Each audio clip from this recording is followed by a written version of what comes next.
officers who were qualified for it. You are now met the requirements, you appear before a panel, and now in that panel you are being assessed. And there are people in that panel that are also being assessed with yourself. And when you look at the end result of two experts in the field failing that interview and a person that's coming from outside. However, commissioners challenged Padiachi on this. But what in your mandate authorizes you to make that kind of pronouncement and flag it as a problem? The more you explain yourself, Colonel, the more all of this sounds like meddling in an HR matter. The commission will be calling more IDEC officials to testify in the upcoming weeks. Thabiso Koba, Eyewitness News. The lawyer for two remaining accused in the alleged robbery of precious stones worth 14.9 million rand says the state's case against her clients is weak.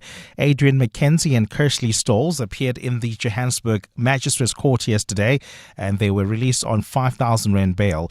They insist they acted on instruction from their superior, suspended Ekurhuleni Metro Police Acting Head Julius Mkwanazi, and they didn't know that the 2023 operation in Killarney was bogus. Their attorney, Crystal Kivi, says the version presented in court by the NPA is quite identical to statements her clients provided to investigators in 2023. I'm of the respectful view, from the facts that I have at hand, from the knowledge that I have at hand, that the state's case at this point in time appears weak, more in light of the aspect pertaining to the information that has been divulged by both accused number 1 and accused number 3. The MK party says President Cyril Ramaphosa has failed to prove the irreparable harm he says he will suffer as he tries to halt an impeachment process. Advocate Dalimpofu yesterday reminded the Western Cape High Court that it previously ruled against former Public Protector Busisiwe Mkhwebane in attempts to stay her impeachment inquiry due to the personal harm it would cause until it had considered her procedural complaints. Advocate Vim Trangrove, representing the president, told the court in closing arguments that the people also deserve to be protected against humiliating a sitting president on unfounded accusations and in an improper process. Lindsay Tentlinker has more. Flipping an argument he once made on behalf of the former public protector, Advocate Dalimpofu questioned the legitimacy of President Ramaphosa's claims that he would be prejudiced by impeachment proceedings before the same court has reviewed the report that has led to the inquiry. He says Ramaphosa has already offered his version of events in public and to other institutions several times since the Phala Phala scandal broke 4 years ago. How can this court interdict something so speculative? Who is this person? Who are these people who are going to defend me? And they're going to say what? We don't know. He doesn't tell the court. But Advocate Vim Trengove says the president has the right to seek protection provided for in law and by the parliamentary rules against being humiliated in a process for which there is no justification. It's no easy slogan to say the people want blood and therefore there must be blood. That is not the law. Judge Andre Lagranzi says the bench will aim to hand down its verdict by the end of next week. Lindsay Dentlinger, Eyewitness News. And US President Donald Trump has revived sweeping and unsupported claims that China interfered in the 2020 US election. He repeated his remarks during a White House address last night, portraying the US electoral system as dangerously exposed. His claim that the election he lost to former President Joe Biden was rigged has never been substantiated. More than 60 lawsuits produced no ruling establishing fraud capable of changing the outcome, while recounts, audits, and his own Justice Department found none. Trump says he's declassifying intelligence showing, among other things, that China illicitly acquired voter files. Over a period of years, starting during the 2020 election cycle, the People's Republic of China carried out what is believed to be the largest compromise of election data, resulting in China's illicit acquisition of 220 million U.S. voter files. That information includes names, addresses, phone numbers, political party preferences. Gold is trading at $3,996.89 an ounce. The rand is at 16.46 to the dollar, 22.15 to the pound, 18.82 to the euro. Brent crude oil is at $84.90 a barrel. In the traffic, you can look out for faulty traffic lights in Lone Hill at Main and Lone Hill, in Midrand at Old Pretoria and Olifantsfontein, and in Centurion at Old Johannesburg and Trichard Road. And in your sport, Proteas women captain Laura Wolfart and the men's test captain Aidan Markram named CSA's Players of the Year. South African MJ Dufour, two off the pace after the first round of the Open.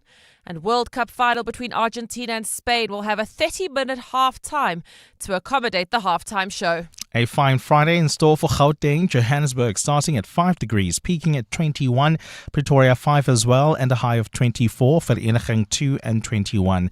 The top story in EWN this hour, the investigating directorate has been accused of meddling in crime intelligence HR matters. EWN, in touch, in tune and independent. For the latest, visit ewn.co.za or download the EWN app. On Sunday, 26 July, 7:02 Jozi My Jozi Walk the Talk unites us all in the iconic Joburg CBD. 7:02 Walk the Talk. Enter now on primemediaplus.com. This is Breakfast with Bongani Bingwa on 702. Let's walk the talk. 7 minutes after 6 o'clock on this Friday, the 17th of July. The year of our Lord, 2026. It is all happening, is it not? IDEC really under the spotlight at the Madlanga Commission of Inquiry at the moment. Will the president escape censure from Parliament for now? Or do you think the arguments made in making sure that that impeachment process continues have been solid? We've all been speculating about what US President Donald Trump might do to try, at the very least, to get a third term. Could this be the start of it? Releasing what he says is a trove of evidence to prove the 2020 election was rigged, as he has long claimed? And the question must be asked, if he's got all this evidence, why has no one been charged? It's a Friday. This is Breakfast with Bongani Bingwa on 702. Let's walk the talk.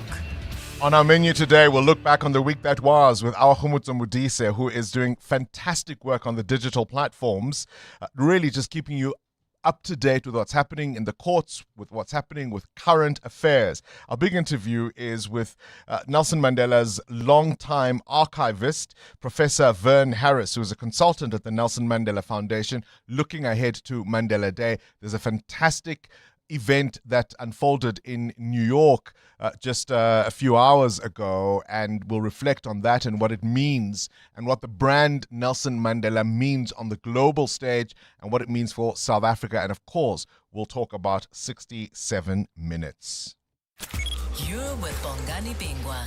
702 weekday mornings, 6 to 9 You are with Bongani Bingwa, but he is with others. There are, of course, lots of talented colleagues behind the scenes who help put the show together. Karabo is responsible for what you may see on social media.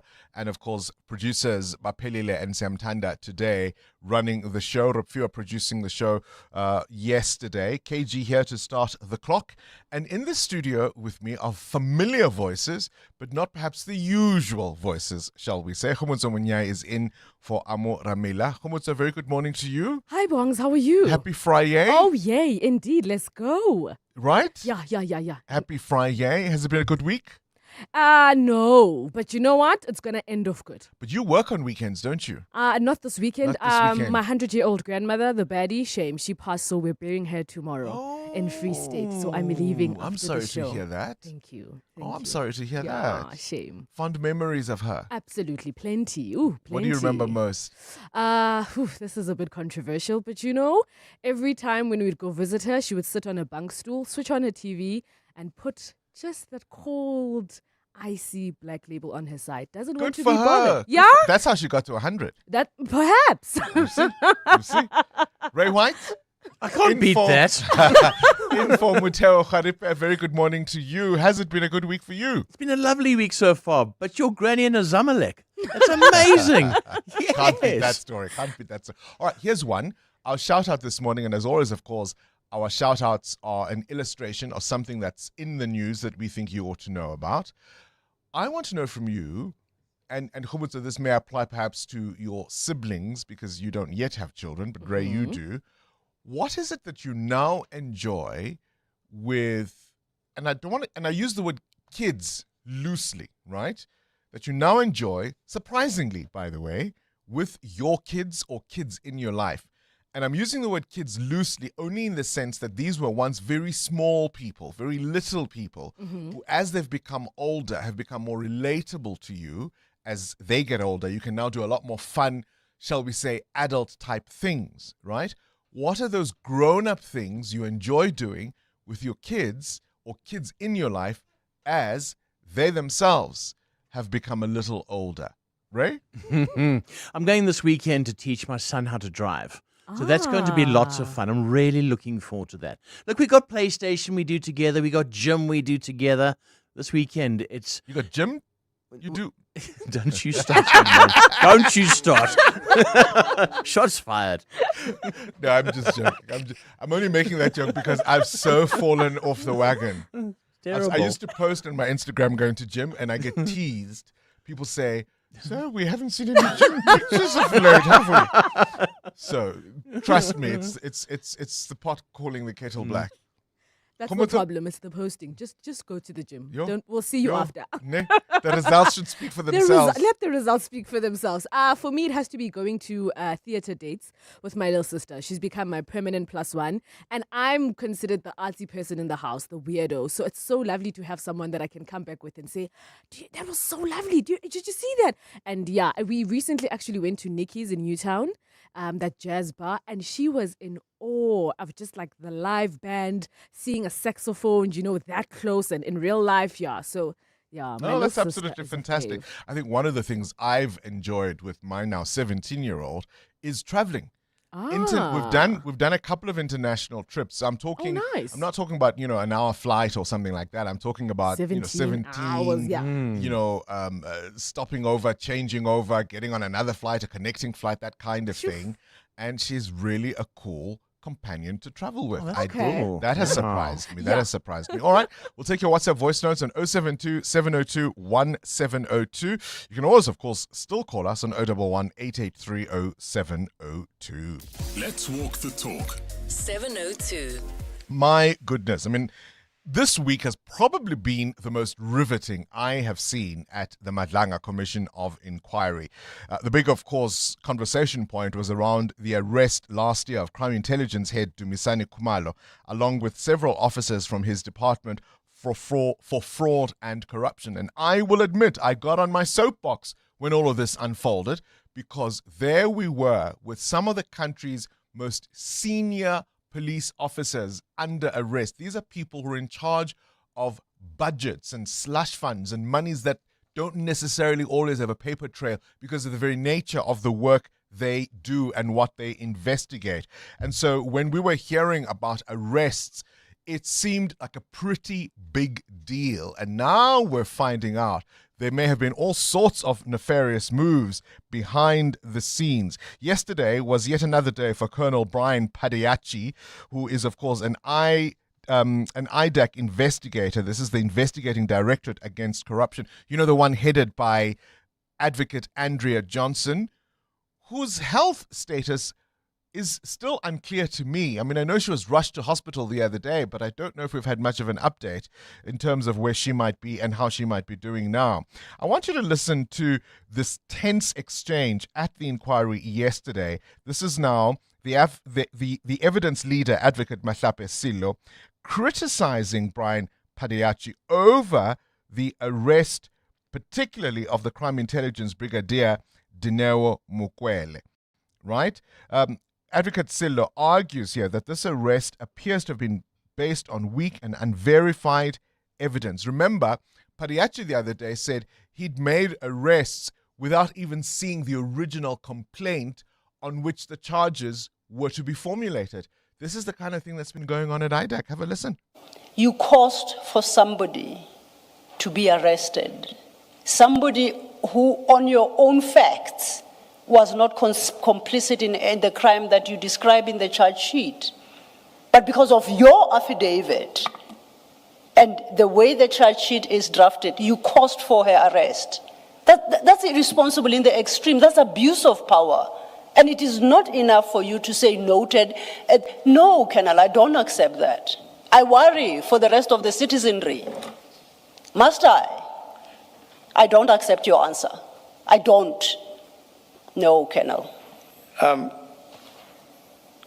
Chair, Commissioners, Council, I note your comment. I note your comment. As simple as that. And that's where it ends. This, of course, is IDAC, headed by the same advocate, Andrea Johnson, who was recorded at one point telling her teams that they were to appear in court dressed to the nines with files in their hands, write stuff on the binders, even if the files contain nothing. Fake it till you make it. Is this yet another example of just that? Breakfast with Bongani Bingwa on 702. Let's walk the talk. 17 after 6. Ray White in, of course, for Muteo Horipe. Ray, always a pleasure to have you on the show when I'm here and not here. You've got a question of your own this morning? I do. Have you ever sold something that was very precious to you and you later regretted it? Now, let me give you an example. Sylvester Stallone, right? Sold his dog Butkus when he was a struggling actor for just $40. He then went and did Rocky, and he bought the same dog back for $15,000. He regretted it. He missed Butkus. Yeah, I mean, look, he could afford it. It's his dog. Yeah, I know what I'm saying. No. I'm saying the buying back. No, sure. No, I get that he regretted it. Yeah. But getting the dog back at 15,000 and he sold it for just 40, by then he could afford it. All right, Khomotso, have you had a seller's remorse? No, story? But I do have an aunt who sold her dreadlocks and she regrets it till today. I don't think she'll ever get them back, but She can't grow them back again. Because that's an option. Yeah. Who's going to tell her? That's a good one.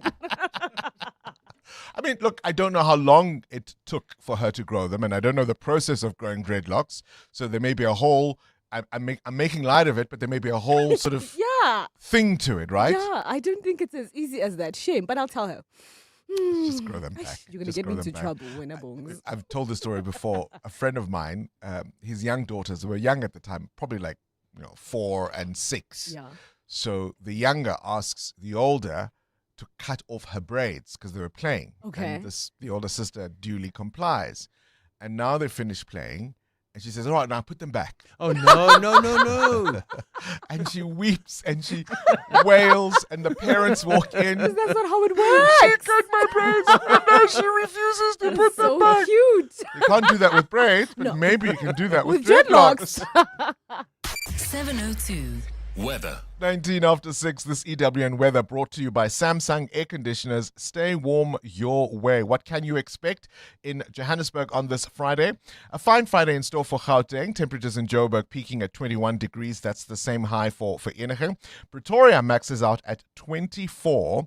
Cape Town will be partly cloudy and a maximum of 19 degrees there. Mahikeng 24. Gqeberha and East London 19 degrees. Durban 23.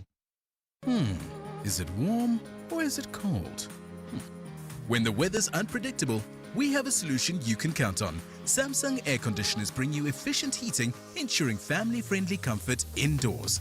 Get tailored comfort for every weather forecast. Don't just stay warm your way this winter. Shop for your perfect fit at Samsung stores, participating retailers, or speak to a friendly installer today. Mr. Bongs, Nachi Abasaba, the new 2 calls that you have today. But anyway, let me help you. It's a Friday, it's a Friday, it's a Friday. I'm not so scared of them as I'm scared of their voices, hey? No, to be honest with you, I completely forgot. So, clear your throats. A 1, 2, 3. It's a Friday. It's a Friday. It's a Friday. Yes. EWN. You see? Khomotso, what's happening It's on so the roads? addictive, actually. On the roads, let me focus. We'll start in Germiston, and this morning you can still expect some heavy delays on the N3 North as you approach the Geldenhuys interchange. It seems like it is due to an accident, but perhaps you can come and confirm for me, please. In Boysens, traffic is starting to build up on the M1 North. This is towards the Crown interchange. And over in Pretoria, the R80 is experiencing slow-moving traffic. This is towards Eskiampahlele Drive. Look out for faulty traffic lights in Sandton at West Road and Outspan Road, in Kelvin at Old Pretoria and Norway, as well as in Midrand at the N1 North and Olifantsfontein. If you come across any other traffic, you know what to do. 072-702-1702. There's more EWN on air, online, and on the EWN app.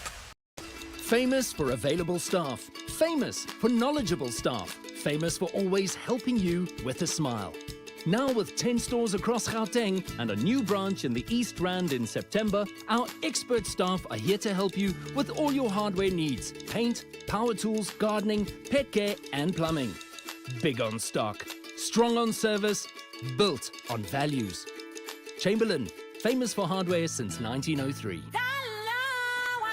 This Friday, 17 July, you could win an estimated 36 million rand total Powerball jackpot. That's a mega 23 million for Powerball and 13 million for Powerball Extra. Catch the live draw this Friday at 9 p.m. on ETV and SABC. You could become SA's next multi-millionaire. The National Lottery. More plays, more chances, more millions. Players must be 18 years or older. Play responsibly. The National Lottery is officially operated by Sizakaya.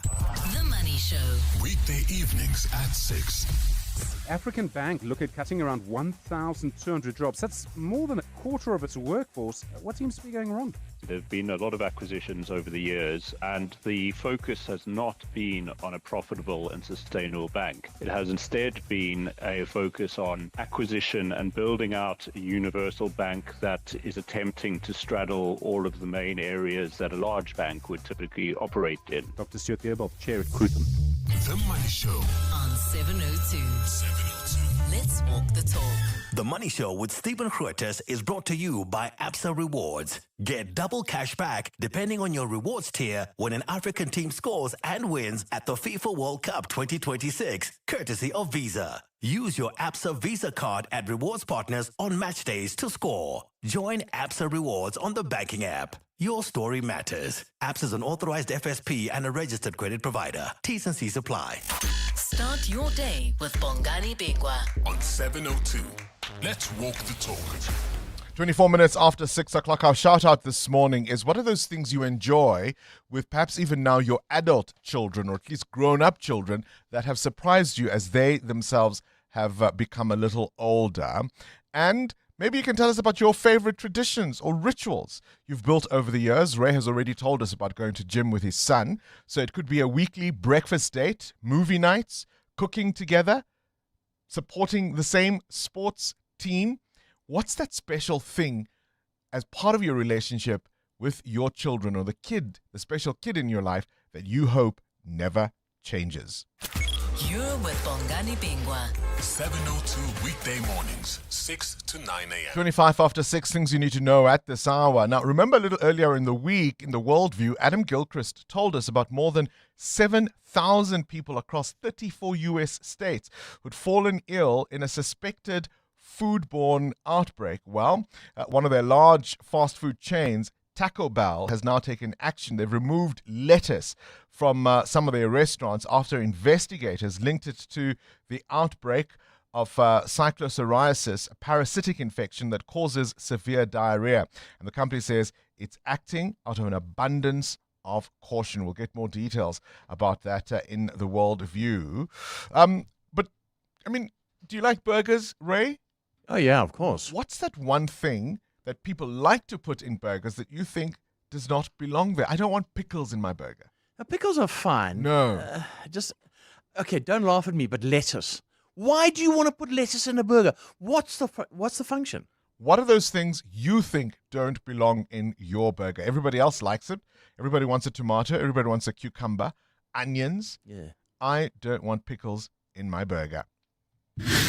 Tributes continue to pour in, of course, for the veteran South African actor Siputla Sibuhudu, who has died at the age of 62. You'll know him for his iconic role as Kenneth Mashaba in the SABC soapy Generations, a character that made him a household name. With just 12 days of cash left, Johannesburg is on the edge of the precipice, a financial cliff. Mayor Dada Morero has confirmed the city's coffers are almost empty, but he insists this is not a problem. There's light at the end of the tunnel, he says. He says as soon as Treasury funding comes through, residents will start seeing improvements in service delivery. The question is, will those funds come through? On this day, 1955, a dream became a reality. As Disneyland opened its gates in California, millions tuned into a live ABC broadcast to witness Walt Disney unveiled what he called the happiest place on earth. It was inspired by family outings with his own daughters, and so Disney envisioned a place where parents and children could laugh, play, create memories together. The park's overwhelming success later inspired an even bigger dream, Walt Disney World in Florida, and the rest, as they say, is history. And that's why we've been asking you about your special child parent, or at least adult kid with the kids in your life. And on this day, 1959, the music world bid farewell to the legend, Lady Day, Billie Holiday. Strange fruit, blood on the leaves, and blood at the root. Strange fruit. Lady sings the blues. God bless the child. I mean, so many songs, so many classics. She was only 44 years old. Can you believe it, hey? She died after suffering lung congestion, complicated by heart failure. She quite literally died of a broken heart. 702. The newspapers. Sfisa Zulu. Good morning, Bongani. Good morning to you. What doesn't belong in your burger? Pickles as well. They just taste funny. Some people put mayonnaise. No. No. Yeah. I've got a fascinating story. Tell me. That I have seen in the Mail and Guardian. Prime Evil, he was called, particularly, of course. Do you remember Special Assignment when it was being directed and produced and presented by the likes of Max Dupree? Eugene de Kock probably gained some notoriety in those days, of course, also at the Truth Commission. But he's now got a large following on Facebook. And not too long ago, he apparently posted a handwritten note from his days when he was an apartheid assassin. This was a list of names of people he had been instructed or told to kill, and these were the names of people he refused to. He said some of the names on that list were just a bridge too far as he was concerned. Do you want to know who some of the names were? Willie Hofmeyr, now President Cyril Ramaphosa, Tokyo Sexwale, Winnie Mandela, Dirk Coetzee, Sam Nujoma, the former Namibian president, and one John Robbie. Oh. How fascinating is that? Was it because he was scared of them? Because he was saying all the kinds of things they didn't want you to hear on 702. That's hectic. Isn't that chilling? Oh, wow. What have you got? I've got a story about how Chinese President Xi Jinping says AI shouldn't be dominated by one country, particularly giving a nod to the US, which is currently leading the pack. So he's just saying collaborative efforts, but there are people who are saying he's saying this because he's been a Chinese tech company and industry has been shut out by Europe and China, by Europe and the US because of security concerns. But he's saying now let's all collaborate. What's our contribution to AI? I. Oh, wow. I. Oh, dear. I am a samurai. EWN Business. Ray's asking, have you ever sold something and had seller's regret? What prompts the question? Well, I did give that example of Sylvester Stallone selling his dog Butkus, but he gets it back later on after the Rocky series. Well, in this story, they do have a choice, but the latest deal by Prosus to sell Delivery Hero to Uber is being seen as reshaping global food delivery. It will now sell the remaining 16.8%, confirming its retreat from the business. This concludes the path it started some time ago. Prosus intends to use the proceeds for general corporate purposes. It needs the money, it says, to do other stuff. But the deal brings together one of the world's largest e-hailing groups, along with one of the world's largest delivery groups. Put those two together, and you've now created a giant. Will Prosus one day go, oh dear, that could have been us? Behemoth is born, right? How are the markets in the rand?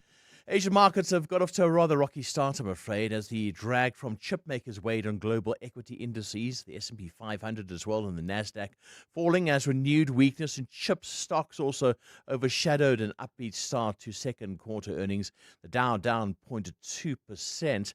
Looking at our rand now, 16.46, that's the dollar. The pound, 22.16. The euro, 18.83. Platinum, $1,606.17. Golds, well, below $4,000, now $3,989.17, and Brent crude oil, $84.94. More business news for you in an hour. Straight to the news desk we go. Good morning again, Sfiso Zulu. Cocktail speaks. That's right, Bongani. Minister Velenkosini Hlabisa says National Treasury should also withhold funds of other spheres of government and not just municipalities. Money for 69 poorly managed municipalities has been put on ice for at least this month. But Hlabisa says this should apply across the board because a lot of distressed municipalities are owed billions by provincial and national government departments.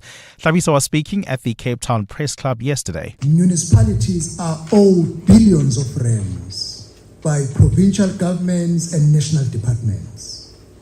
And then we elevated that the enforcement that is done to municipalities must be equally done to provincial governments and national departments. Eskom has taken another step towards expanding its renewable energy ambitions. It's received the necessary government approvals to establish Eskom Green, a wholly owned subsidiary. This paves a way for the utility to raise money and partner with private investors on large-scale renewable energy projects. Anelita Fandese takes a look. Eskom Green will remain wholly owned by Eskom Holdings, but will operate as a ring-fenced business, enabling it to attract private investment and form strategic partnerships while maintaining independent governance.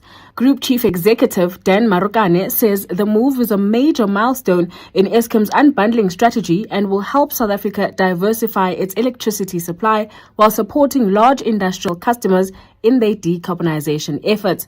Eskom Green is targeting the delivery of up to 32 gigawatts of renewable energy capacity by 2040. The company says the new subsidiary will also support the repurposing of retired coal-fired power station sites, creating new economic opportunities and jobs as part of the country's just energy transition. Anelita Fandese, Eyewitness News. Late veteran actor Siputla Sibokhodi has been described by his industry colleagues as a funny and easygoing man. Sibokhodi, best known for playing Kenneth Mashaba on the popular TV soapy Generations, died on Wednesday from complications related to diabetes. He was 62. Many who worked with him, including radio presenter and actress Thando Tabete, have shared their fondest memories. I had the honor of working with Babs Putla on How to Ruin Christmas on 2 seasons. And I think initially when you first meet him, I mean, he's Kenneth Mashaba. It's a big deal. But once you get to know him, was just a hilarious human being. Another renowned actor, Selomake Kangube, says he's saddened by his friend's passing. One memory of him is actually doing a play called My Street Moves, and the man was hot in that production, and that was done in the late 80s. But yeah, I am truly saddened by his passing away. And Britain's ruling Labour Party will confirm veteran politician Andy Burnham as its new leader and the country's next Prime Minister at a special conference today.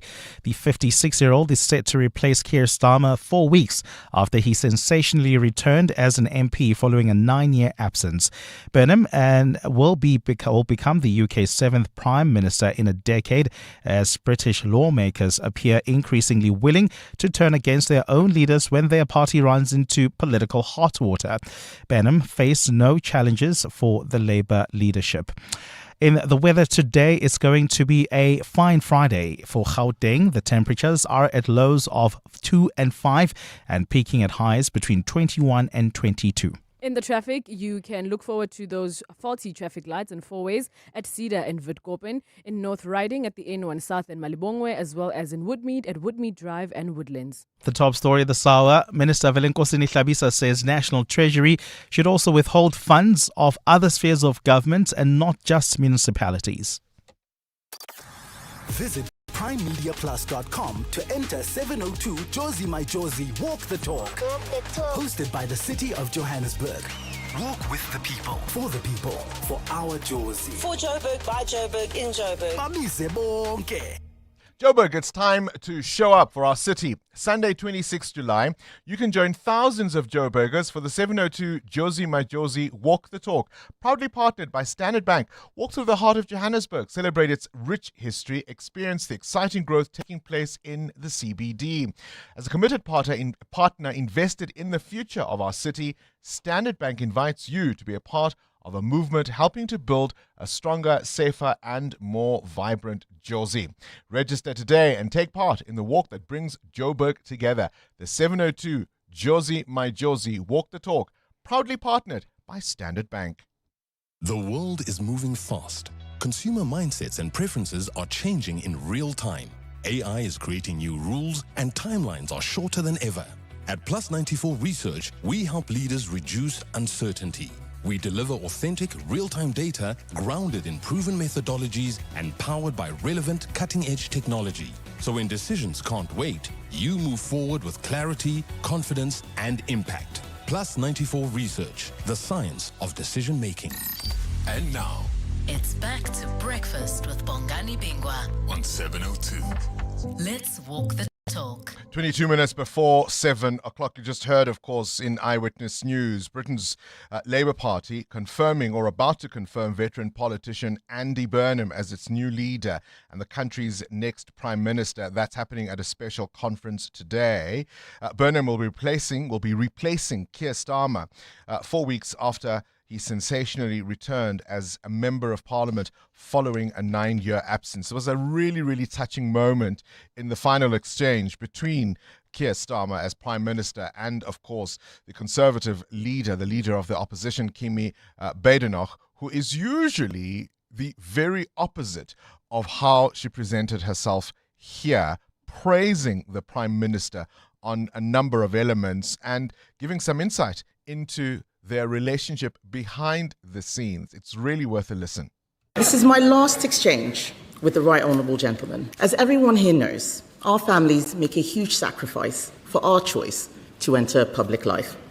So I hope he will allow me to draw our time together to a close by thanking them for the love and support they have given him throughout his time in office. Prime Minister. Can I thank her very much for that? It is the last question I'll face from the Leader of the Opposition. She has extended kindness to me privately at very difficult times, including when there was an attempt to burn down our family home, which deeply affected my family. She reached out to me. And when my brother died of cancer, she reached out to me privately, not across this dispatch box. And I thank her for that and the tribute that she's just made to my wife and children, who mean the world to me. I do thank her for that. She knows this is robust and it has to be robust, and that's the way politics is done. But the kindnesses that sit behind it privately are often just as powerful, if not more powerful. And I thank her for that. And how often have people been misled by the public pronouncements of politicians who obviously have to have a go at each other because it is politics, right? But behind the scenes, a lot of them actually get along, or at least display kindness and respect. And I wonder what kind of world we live in where that isn't, in fact, the face of their relationship. You see what I mean? We live in a world where there have to be adversaries and they have to hate each other, they have to go at each other. And I understand people being held accountable. But at the same time, you think, gosh, wouldn't it be a better world if those kindnesses and that mutual respect could be a little bit more public? EWN Sport. Of course, nothing but kindness and affection between Cindy Peluta and myself. Yes. Absolutely. Why are you saying? Did I miss something, Bongani? Listen, I love you. Don't you find it funny how, and this happens even in the world of sport, right? Where there's a great rivalry and people are passionate about either a team or even in individual sports. I support this one and not the other. And they work themselves up to a frenzy. Yes. Meantime, Roger Federer and Nadal are the best of mates. Exactly. Do you know what I mean? Navratilova and Chris Evert are the best of friends. Exactly. So what you're saying is the two greatest of all times in broadcasting, Bongani and Cindy, are actually friends. I'm kidding. No, Meg, we're not the best. We're the second best. Who's the best? We'll leave that open to debate for the critics. Let's talk cricket. Well, speaking of the best, Proteas Yes. women's captain Laura Wolfhard dominating the Cricket South Africa Awards last night. She was named Player of the Year for a record equaling third time. She was also named Players Player of the Year, ODI Player of the Year, and T20 Player of the Year. Well, the Men's Player of the Year and Players Player went to Aiden Markram. Test Player of the Year was Simon Harmer, and Lungi Ngidi winning T20 Player and Fans Player of the Year. England beat India by 4 wickets in the second ODI to level the ODI series. India 233 all out. Top scored with 66. Archer and Atkinson took 3 wickets each. England got the win thanks to Joe Root's unbeaten 99, while New Zealand beat the West Indies by 6 wickets in the third ODI to go 2-1 up in the series. In golf, Jackson Suba leads by 1 after an opening 5 under. South African MJ De Vries 2 off the pace on 3 under alongside 8 others. Defending champion and world number 1 Scotty Scheffler is 2 off the pace.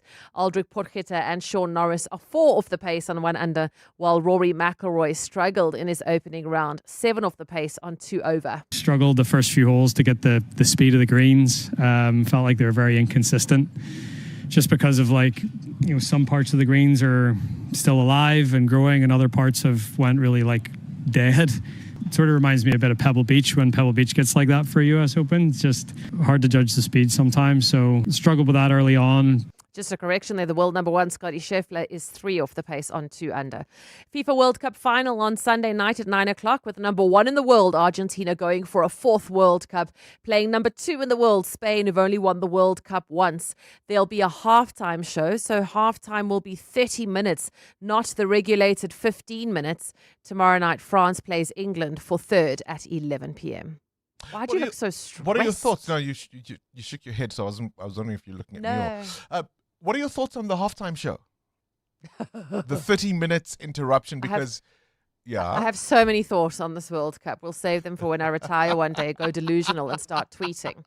Back home, when there's no longer much of a consequence. When there's no job on the line. Oh, back home, Safa. Yeah, exactly. Safa says VAR will not be rolled out this upcoming season, ladies and gents, as it may take another full season of training before it's ready to be implemented early this year. Sports Minister Gator McKenzie paying $20 million to get that system going. And at the Tour de France, Tim Merlier winning stage 12. His third stage win, the yellow jersey, stays on Pogacar's back. He's 3 minutes and 36 seconds ahead of Vingegaard. Cindy Paluta, Eyewitness News Sport. You're up before everyone else. You're building something real. Absa Business Banking, powered by Visa, gives you everything you need to get going. Open a business account in 10 minutes. Buy a point-of-sale device for $7.99 and get a credit card all in one place. We get it. Running a business is hard. Your banking shouldn't be. Search Business Starter Pack. Your story matters. Absa is an authorized FSP and registered credit provider. T's and C's apply. This Friday, 17 July, you could win an estimated 36 million rand total Powerball jackpot. That's a mega 23 million for Powerball and 13 million for Powerball Extra. Catch the live draw this Friday at 9 p.m. on ETV and SABC. You could become SA's next multi-millionaire. The National Lottery. More plays, more chances, more millions. Players must be 18 years or older. Play responsibly. The National Lottery is officially operated by Sizakaya. Coming up in the next hour, What's the Question? Brought to you by Outsurance. 3,000 Rand in cash is up for grabs. All you do is send us an answer based on anything that piqued your interest during the show. For that, you win 1,000 Rand. WhatsApp us your name and the answer to 072 702 1702. Later, someone else will ask a question to win 2,000 Rand. SMS out to 45142 and you could save on your car insurance. The Brainy Kids of the Whiz Quiz. On 702. Hello, Uncle Bongani. My name is Kutumutake. I am 11 years old. When I grow up, I want to be an actor, and I would like to be on the Whiz Kids show with you. 702. Coming up at 7:15, the big interview. EWN Traffic.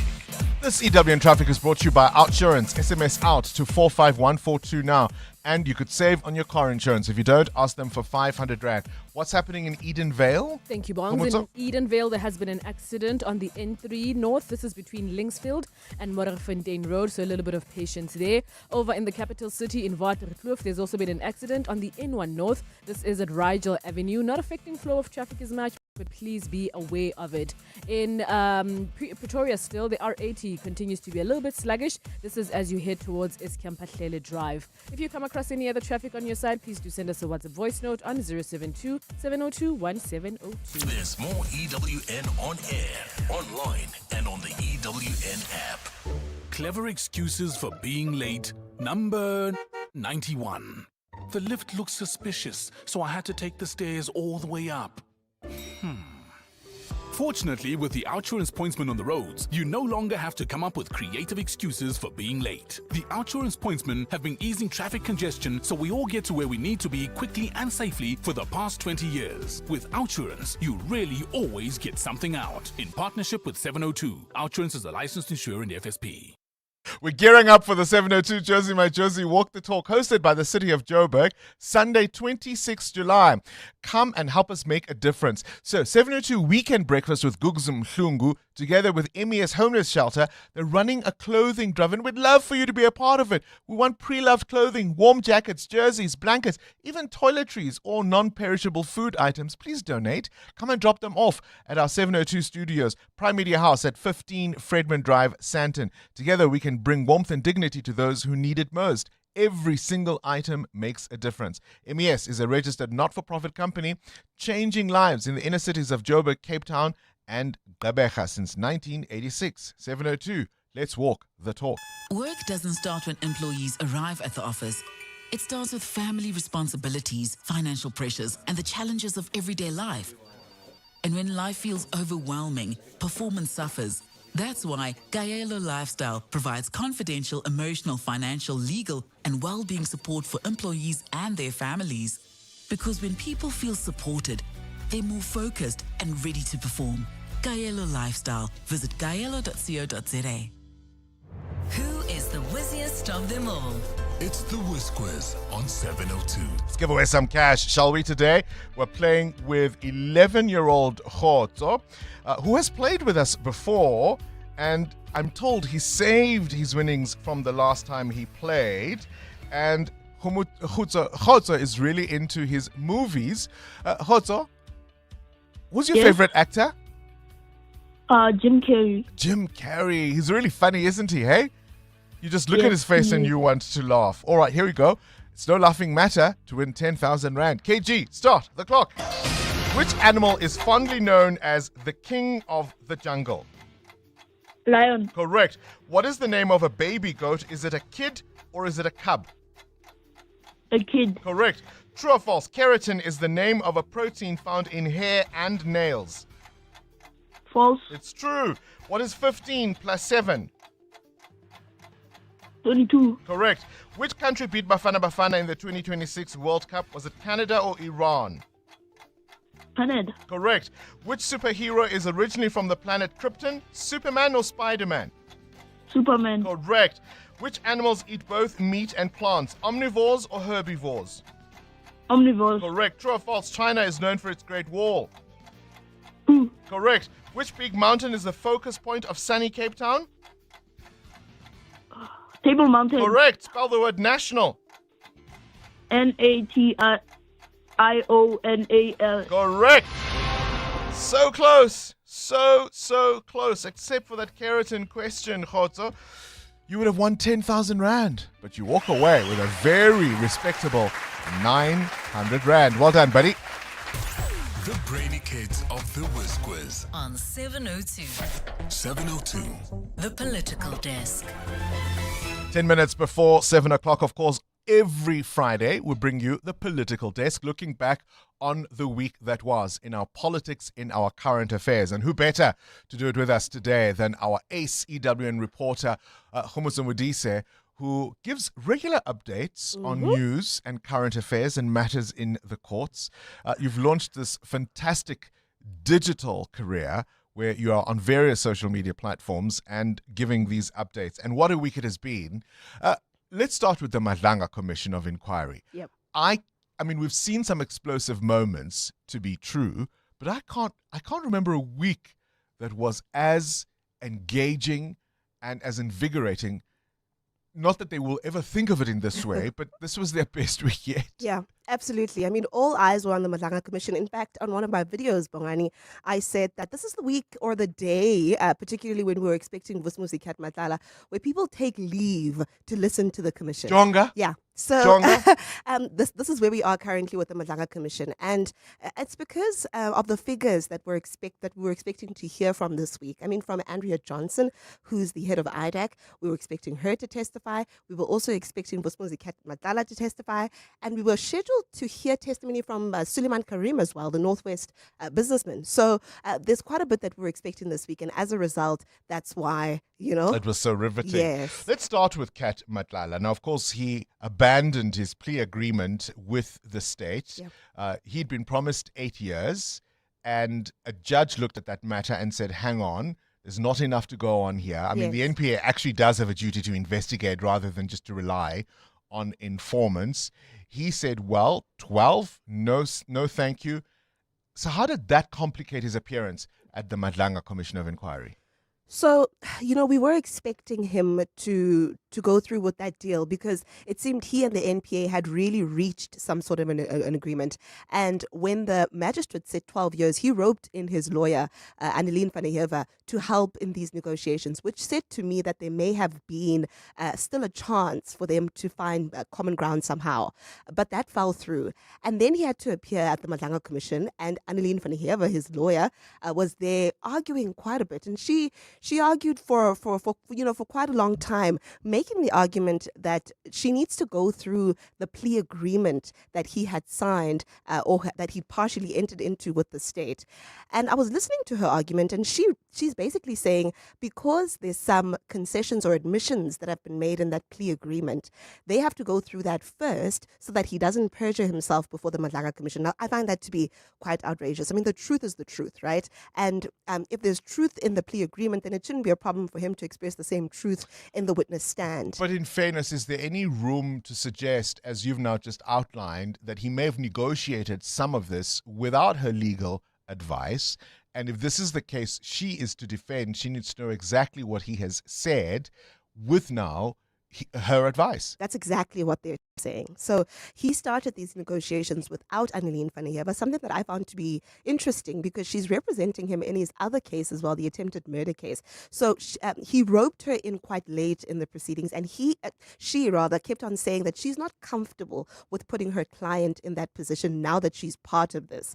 So we then saw that postponement. But something else that was interesting for me is that he hadn't filed an affidavit at all. So when witnesses testify before the commission, they file the affidavits, and that is what they are questioned on. And of course, other pieces of evidence like WhatsApp messages. But he hadn't filed an affidavit at all, which said to me he wasn't prepared to testify at all. And I think that put the commission in a very difficult position because even if they did say, let's continue, you are testifying today, I'm finding it difficult to see what they would have gone off on because they didn't there was have no statement that he could then use or that could be used to explain his version of events. So is that because there was some tense and terse exchanges between the commissioners and his legal representative? Do you think that the decision then to allow him to file a statement and for his appearance to be postponed hinged more on that, the fact that there was no affidavit to begin with, rather than necessarily the arguments his lawyer made. Yeah, I mean, it was very clear that the commissioners were not buying the arguments that were made.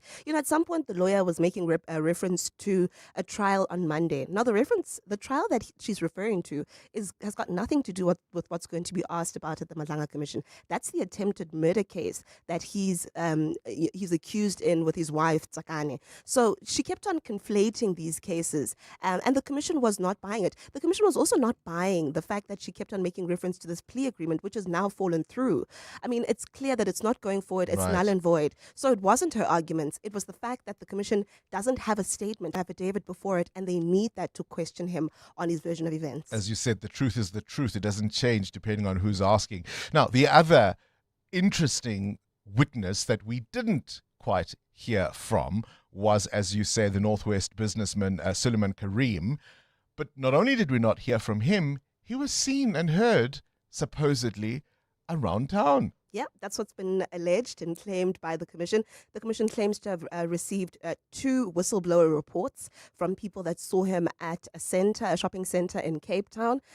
We also heard the lead evidence leader, Matthew Chaskelson, speaking about how he's also been seen in the Northwest at some sort of a function, So he seems to be living his life. He seems to be doing up and all about. Right. Yes, that's what's being claimed. But his lawyer that we heard yesterday, or the day before yesterday, Pramid Camille, who said, he is actually still in hospital. And I found that to be interesting.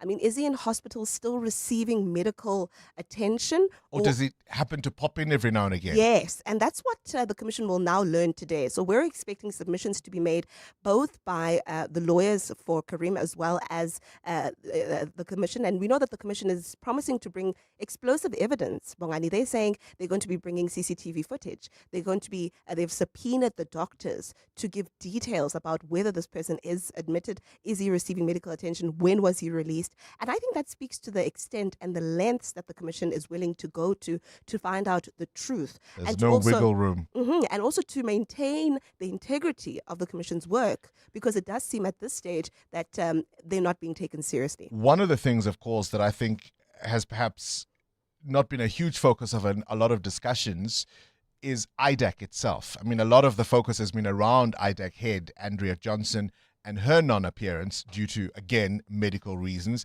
I don't know if there's been an update since she was rushed off to hospital in a hurry. Was it Monday? And here we are on a Friday. I don't know if there's been an update, at least to the commission. But much of what we've heard around how IDAC works and the cases that they've tried to pursue and the people against whom they've pursued those cases leaves a really, really sour taste. Yep. Listen, I mean, the affairs of IDAC are being laid bare at the Madlanga Commission, and I can tell you that there's a lot that Andrea Johnson has to answer to. And if, she's avoiding the commission, which I'd like to believe she isn't, but if she's avoiding the commission, I can see why. I mean, firstly, she needs to answer about her alleged interference in the charges against Feroz Khan. This was when she was a senior prosecutor, just before she was admitted or appointed to IDAC. She's got to answer to that because she's accused of interfering in that assault case and basically, ensuring that Khan does not stand trial, does not stand as an accused. But then when it comes to IDAC itself, there are many questionable decisions, prosecutorial decisions that prosecutors and investigators at IDAC have made. People arrested on hearsay. Absolutely. People arrested on hearsay. I mean, dodgy looking affidavits that are made, questionable decisions, and opinions that are given about who should be appointed to what position, on what basis. And the commission has not held back. I mean, last night they ran until really late in the evening, just before 9 p.m., questioning Brian Padiachi, one of the senior investigators who was leading the case against crime intelligence head Dumsani Khumalo. And that exchange for me said a lot about what happens at IDAC and how decisions are made to prosecute. But also, there's been a lot also that's been brought into the spotlight about the relations that IDAC has with a controversial figure like Feroz Khan. The fact that he is regularly mentioned when it comes to IDAC. I mean, we heard yesterday a mention of his name when the decisions around this position that Dineo Mokwele was appointed to were made. Feroz Khan's name comes again. And there's an affidavit penned by him as well, where he's got nothing to do with this investigation. It says to me, really, that there's something dodgy going on here when it comes to Khan and IDAC. And Andrea Johnson, who was at his birthday party, apparently, needs to answer. And of course, Feroz Khan himself hasn't appeared before the commission because he remains in hospital too, we understand. Khumuza Modise, I mean, it just keeps going. It just keeps going. It just keeps going. Thank you so much for this week's Political Desk, looking back at the week that was. 702. Coming up, the big interview. You may have an idea of who you think Madiba was, but up next we're joined by Professor Vern Harris, who is a former archivist of Nelson Mandela, knows a lot about the man, his life and his legacy, and we'll talk to him about this year's Mandela Day. This is EWN. Feroz Khan's name comes up again at the Madlanga Commission, this time about alleged interference at IDEC, and the MK party maintains impeachment proceedings against President Ramaphosa should go ahead. Good morning, I'm Sfiso Zulu. Senior investigator at anti-corruption watchdog IDEC, Brian Pedeachi, has faced tough questions about the entity's relationship with tainted crime intelligence top cop Feroz Khan. This comes on the back of allegations previously made at the Madlanga Commission that senior IDEC officials have had an improper relationship with Khan. This is in addition to allegations that IDEC was weaponized to fight Khan's factional battles. Tabiso Koba takes a look. Last year, IDEC arrested several crime intelligence officers for allegedly overseeing the unlawful appointment of an inexperienced person to a senior role within the department. Brian Padeachi is IDEC's lead investigator in the matter. In an affidavit submitted to court, Padeachi says the selection and interview panel was improperly constituted. Padeachi also writes that senior crime intelligence officers like Feroz Khan were sidelined from it. Evidence leader Mahlape Silo. Why was it IDEC's business, the fact that General Khan was not part, for instance, of that panel? Padeachi says the mention of Khan's name was incidental. Including him there is not to say, but, him particularly in that instance. And at that moment in time, mentioning this name meant nothing, but mentioning it now and anywhere in our investigations raises that, stands out. Co-Commissioner Sibaloyi says she doesn't accept that the mention of Khan's name was as innocent as Padeachi wants the Commission to believe. Tabiso Koba, Eyewitness News. The MK party says President Cyril Ramaphosa has failed to prove the irreparable harm he says he will suffer as he tries to halt an impeachment process. Advocate Dalim Mpofu yesterday reminded the Western Cape High Court that it previously ruled against former Public Protector Busisiwe Mkhwebane in attempts to stay her impeachment inquiry due to the personal harm it would cause until it had considered her procedural complaints.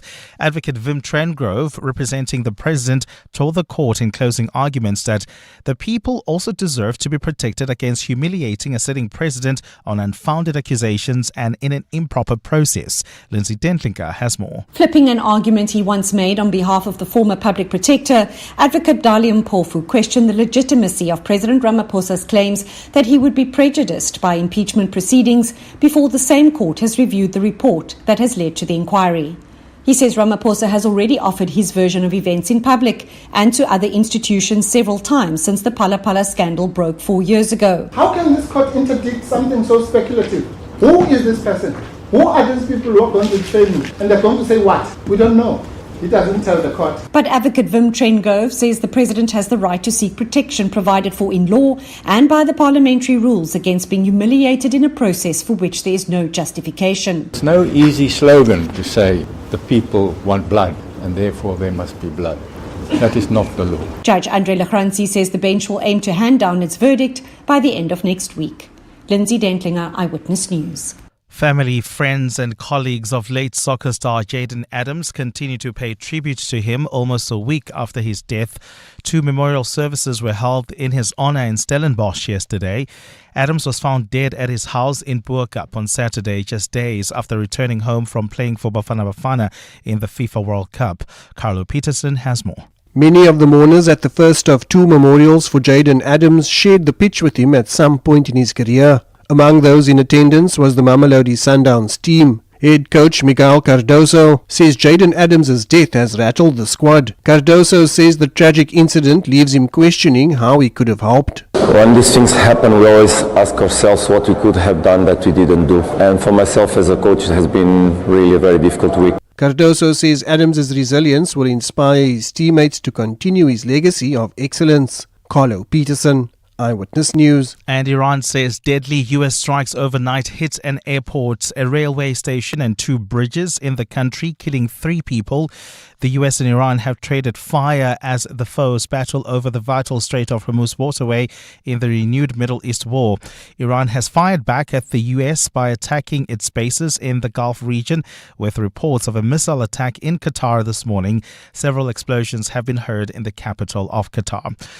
Gold's trading at $3,996.89 an ounce. The rand is at 16.46 to the dollar, 22.15 to the pound, 18.82 to the euro. Brent crude oil is at $84.90 a barrel. In the traffic, look out for faulty traffic lights in the capital city in Centurion, at Old Johannesburg and Trichard Road, in Sunnyside at Risik Street and Steve Biko Road, as well as in Pretoria North at the R566 and Paul Kruger. And in your sport, Proteas women captain Laura Wolfart named Player of the Year for a 3rd time in her career, while men's Player of the Year is Aiden Markram. At the Open, American Jackson Suba leads by 1 on 5 under. The highest South African MJ Duffy is 2 off the pace. Wales ready for a strong physical battle with the Springboks in Durban tomorrow. And Sunday night's World Cup final includes a 30-minute halftime show. A fine Friday in store for Gauteng. The temperatures will peak at highs between 12 and 24 degrees. The top story in EW and this hour. Senior investigator at anti-corruption watchdog IDEC, Brian Padeachi, has faced tough questions about the entity's relationship with tainted crime intelligence top cop Firoz Khan. EWN, in touch, in tune, and independent. For the latest, visit ewn.co.za or download the EWN app. Visit primemediaplus.com to enter 702 Josie My Josie Walk the Talk. Hosted by the City of Johannesburg. Walk with the people, for our Josie. For Joburg, by Joburg, in Joburg. Bamise bonke. This is Breakfast with Bongani Bingwa on 702. Let's walk the talk. 7 after 7 on this Friday, the 17th of July, the year of our Lord 2026. And while much of the focus in South Africa, of course, has been on the Madlanga Commission of Inquiry, news unfolds elsewhere in the world. And sometimes you just take a defeat with a little glass of, right? A glass of. Do you know what I mean when I talk about a glass of? Yes, of course I know what you mean. King Charles had to have a glass of the other day. I want you to listen. He went to visit the Hall and Woodhouse Badger Brewery in Dorset, and he made a light-hearted joke following England's 2-1 loss against Argentina in this week's World Cup. Maybe it's a good day to drown a few sorrows. Maybe it's a good day to drown a few sorrows. Isn't that what you feel like listening to the news and everything that's unfolding? But a little later, children. It's only 7 o'clock in the morning. The other bit of news, of course, that unfolded internationally yesterday, in a primetime White House address, the US President Donald Trump said he's got new information that reveals irregularities in the American electoral system. What is this, I wonder? Have a listen. Tonight, I'm announcing the immediate declassification and release of critical intelligence revealing shocking vulnerabilities in our election infrastructure. This evidence shows that the election system we have dangerously exposes like levels never thought possible to hacking, exploitation, and foreign interference. Just as disturbingly, this vital information has for many years been covered up and hidden from you, the American people, our beautiful, our great American people. But that all changes right now. The documents we will release starting tonight have been gathered by the White House Government Transparency Task Force, a great group of people, along with the staff of the President's Intelligence Advisory Board, supported by our top intelligence agency chiefs, who have all personally reviewed the findings. We are presenting this evening and fully confirmed their authenticity. He's doubling down, of course, on long-held claims around the 2020 election, which he lost and which is long claimed was rigged. And he now says he has evidence. And the question you have to wonder is, why has no one been arrested? This is Breakfast with Bongani Bingwa on 702. Let's walk the talk.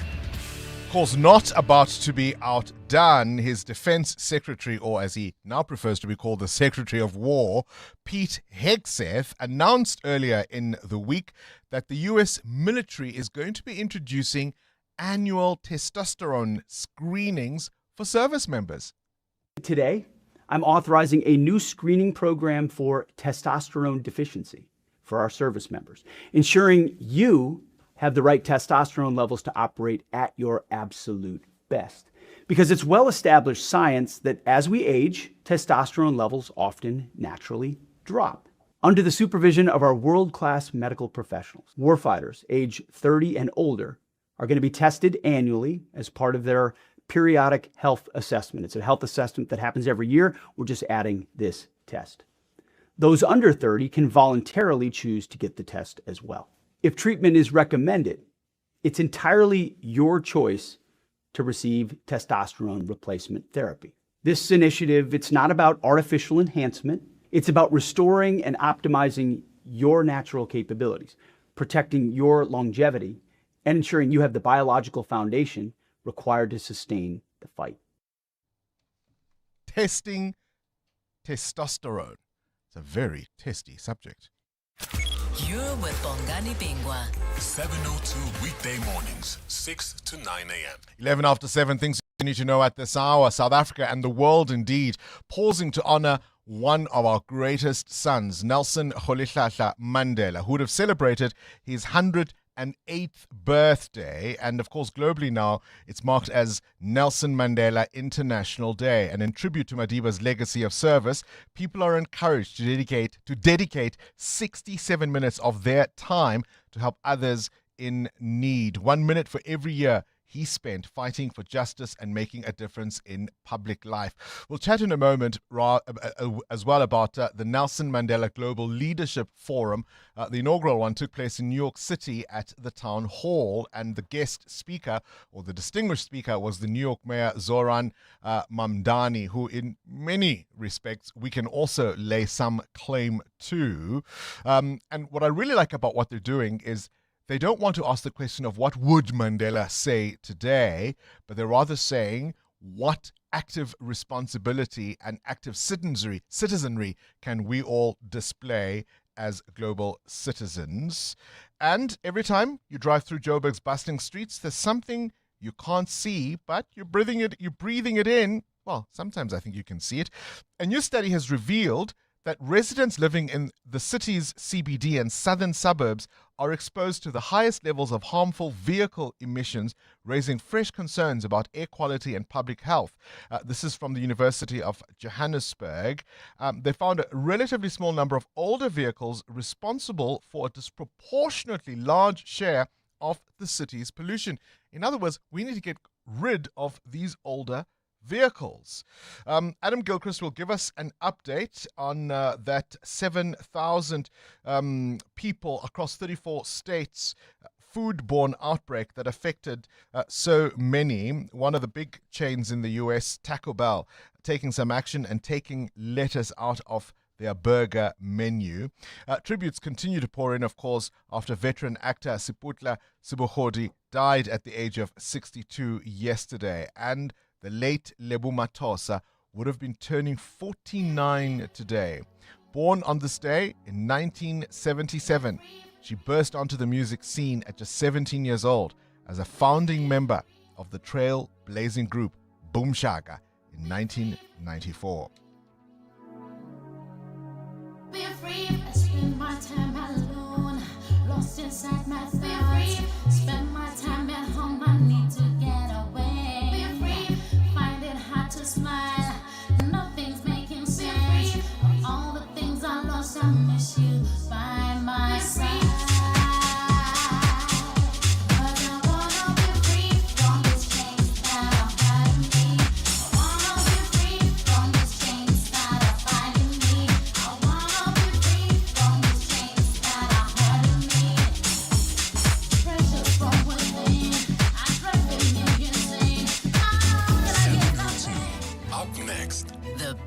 interview.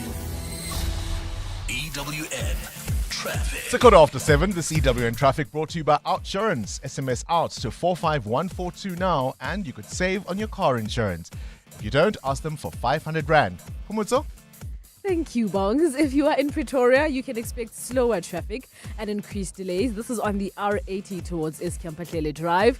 Over in the east of Johannesburg, if you're heading towards the Kalulis interchange, expect slow-moving traffic on both the N12 and the R24 West. In Germiston, the accident that was at the Gelden Haze has been cleared, but traffic is still a bit slow through that area, but it is starting to improve. Over on the N1 North, you'll find slight delays. This is from Beyers Nodia all the way to Rivonia Road, so just give yourself a little bit of extra time. I'll have more updates in just a bit. There's more EWN on air, online, and on the EWN app.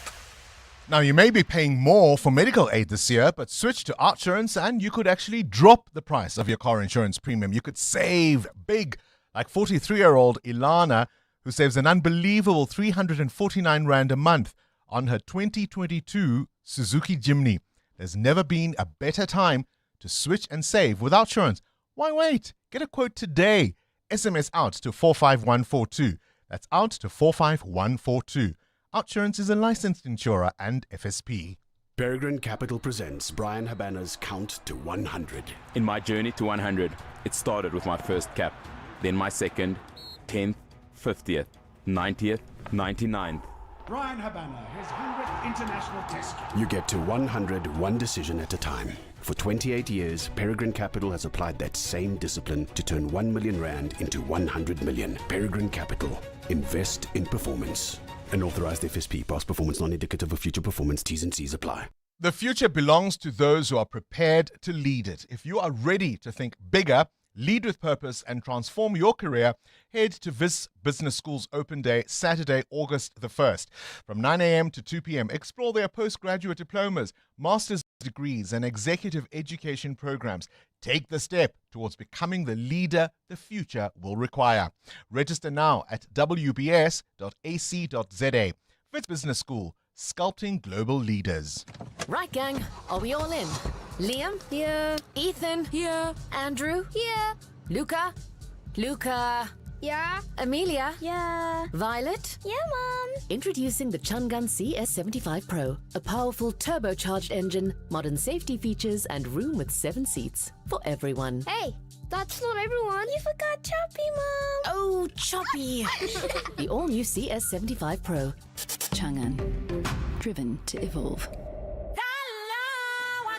This Friday, 17 July, you could win an estimated 36 million Rand total Powerball jackpot. That's a mega 23 million for Powerball and 13 million for Powerball Extra. Catch the live draw this Friday at 9 p.m. on ETV and SABC. You could become SA's next multi-millionaire. The National Lottery. More plays, more chances, more millions. Players must be 18 years or older. Play responsibly. The National Lottery is officially operated by Sizakaya. 702. The Big Interview with Bongani Bingwa. 18 after 7, on to this now. As I said earlier, tomorrow would have been Madiba's 108th birthday. And of course, every year on his birthday, the 18th of July, globally, people mark Nelson Mandela International Day. And the idea is to pay tribute to his legacy of service and to spend 67 minutes, 1 minute for every year he spent fighting for justice, making a difference in public life. And often the question is asked, what would Mandela say? What would Mandela do at this time? Well, somebody who knows more than most about Madiba's legacy and his role is Professor Vern Harris, who is a consultant at the Nelson Mandela Foundation, but also a former archivist, and joins us now. Prof, very good morning to you, and thank you for your time. Great pleasure, Bongani. Just give our audience context in terms of your interactions and I suppose the privilege really of having worked closely with Nelson Mandela. Yes, I was teaching at Wits University 2001 and Madiba ran into challenges with record keeping and the various collections of gifts, awards and so on. And so I was asked to come in and help. And very soon I became a permanent member of the team, worked closely with him for about 5 years. What was he like away from the spotlight? Well, initially I found him quite scary because, he was very particular about punctuality and not talking too long, everything being precise, perfect. And, that was stressful. But as we got to know each other and relaxed, it became pure joy because a lot of my work was just listening to Madiba's stories. Your particular discipline is an historian, am I correct? I was trained as an historian and then I qualified as an archivist as well. So how difficult was it for you? Because as you say, this was 2001. The legend of Madiba would have been well formed in your mind as it would have been in everyone's mind around the world. How difficult was it then to work with living history, as it were? Yeah, it was a challenge. And, one of the challenges was that in those years, Madiba was almost on a daily basis surrounded by, dignitaries, heads of state, and so on, which cluttered the space enormously. But as he got older and began to step away, there was more time to just sit and engage. And a lot of that work was, putting in front of Madiba his notebooks, prison notebooks, correspondence, and so on, and just asking him to provide context. That's where I heard the stories and began to understand a Nelson Mandela that was not part of that public figure. What story can you think of, an anecdote perhaps, that lives in your head that reveals a different side to the Nelson Mandela we, the public, assume we know? Well, what I saw in those years was his willingness to look in the mirror and his constant reminding of those of us working around him that we needed to be critical of his work. And so, for example, whenever we were working on a publication or a new exhibition and there was material that could be sensitive, we'd go to Madiba and say, are you comfortable for this to go into the public domain? And every single time he would say, no, don't ask me. You make the decision on professional grounds. You don't have to protect me. What sort of information can you think of? I mean, is there a particular story or that you or at least the team would have been nervous to get out? Well, I remember a diary entry where he talked about having an argument with Mam Grasa about Winnie. There's an example. Well, give me more, Prof. Don't be so reticent. I think that's enough. That's exactly what the diary entry said. What did it say? Had an argument. And that was all there was to it? I mean, did you ask for details? Yeah. Did he give you context? Well, again and again, in instances like that, it would be asking for context, asking for more detail. And in some instances, Madiba's memory was sharp in that instance, but in others, the memory had faded and he wasn't able to provide context. Right. I see. You're not going to give me more than that. A part of the 67 minutes, of course, is in tribute to the number of years he spent in public service, as it were. And what it also, I suppose, gives us an idea of is how much we lost of the man because of all the years he spent as a banned person in prison away from the limelight. And the figure that emerges post-1990, as we all know, is a very different one to the man who was imprisoned 30 odd years earlier.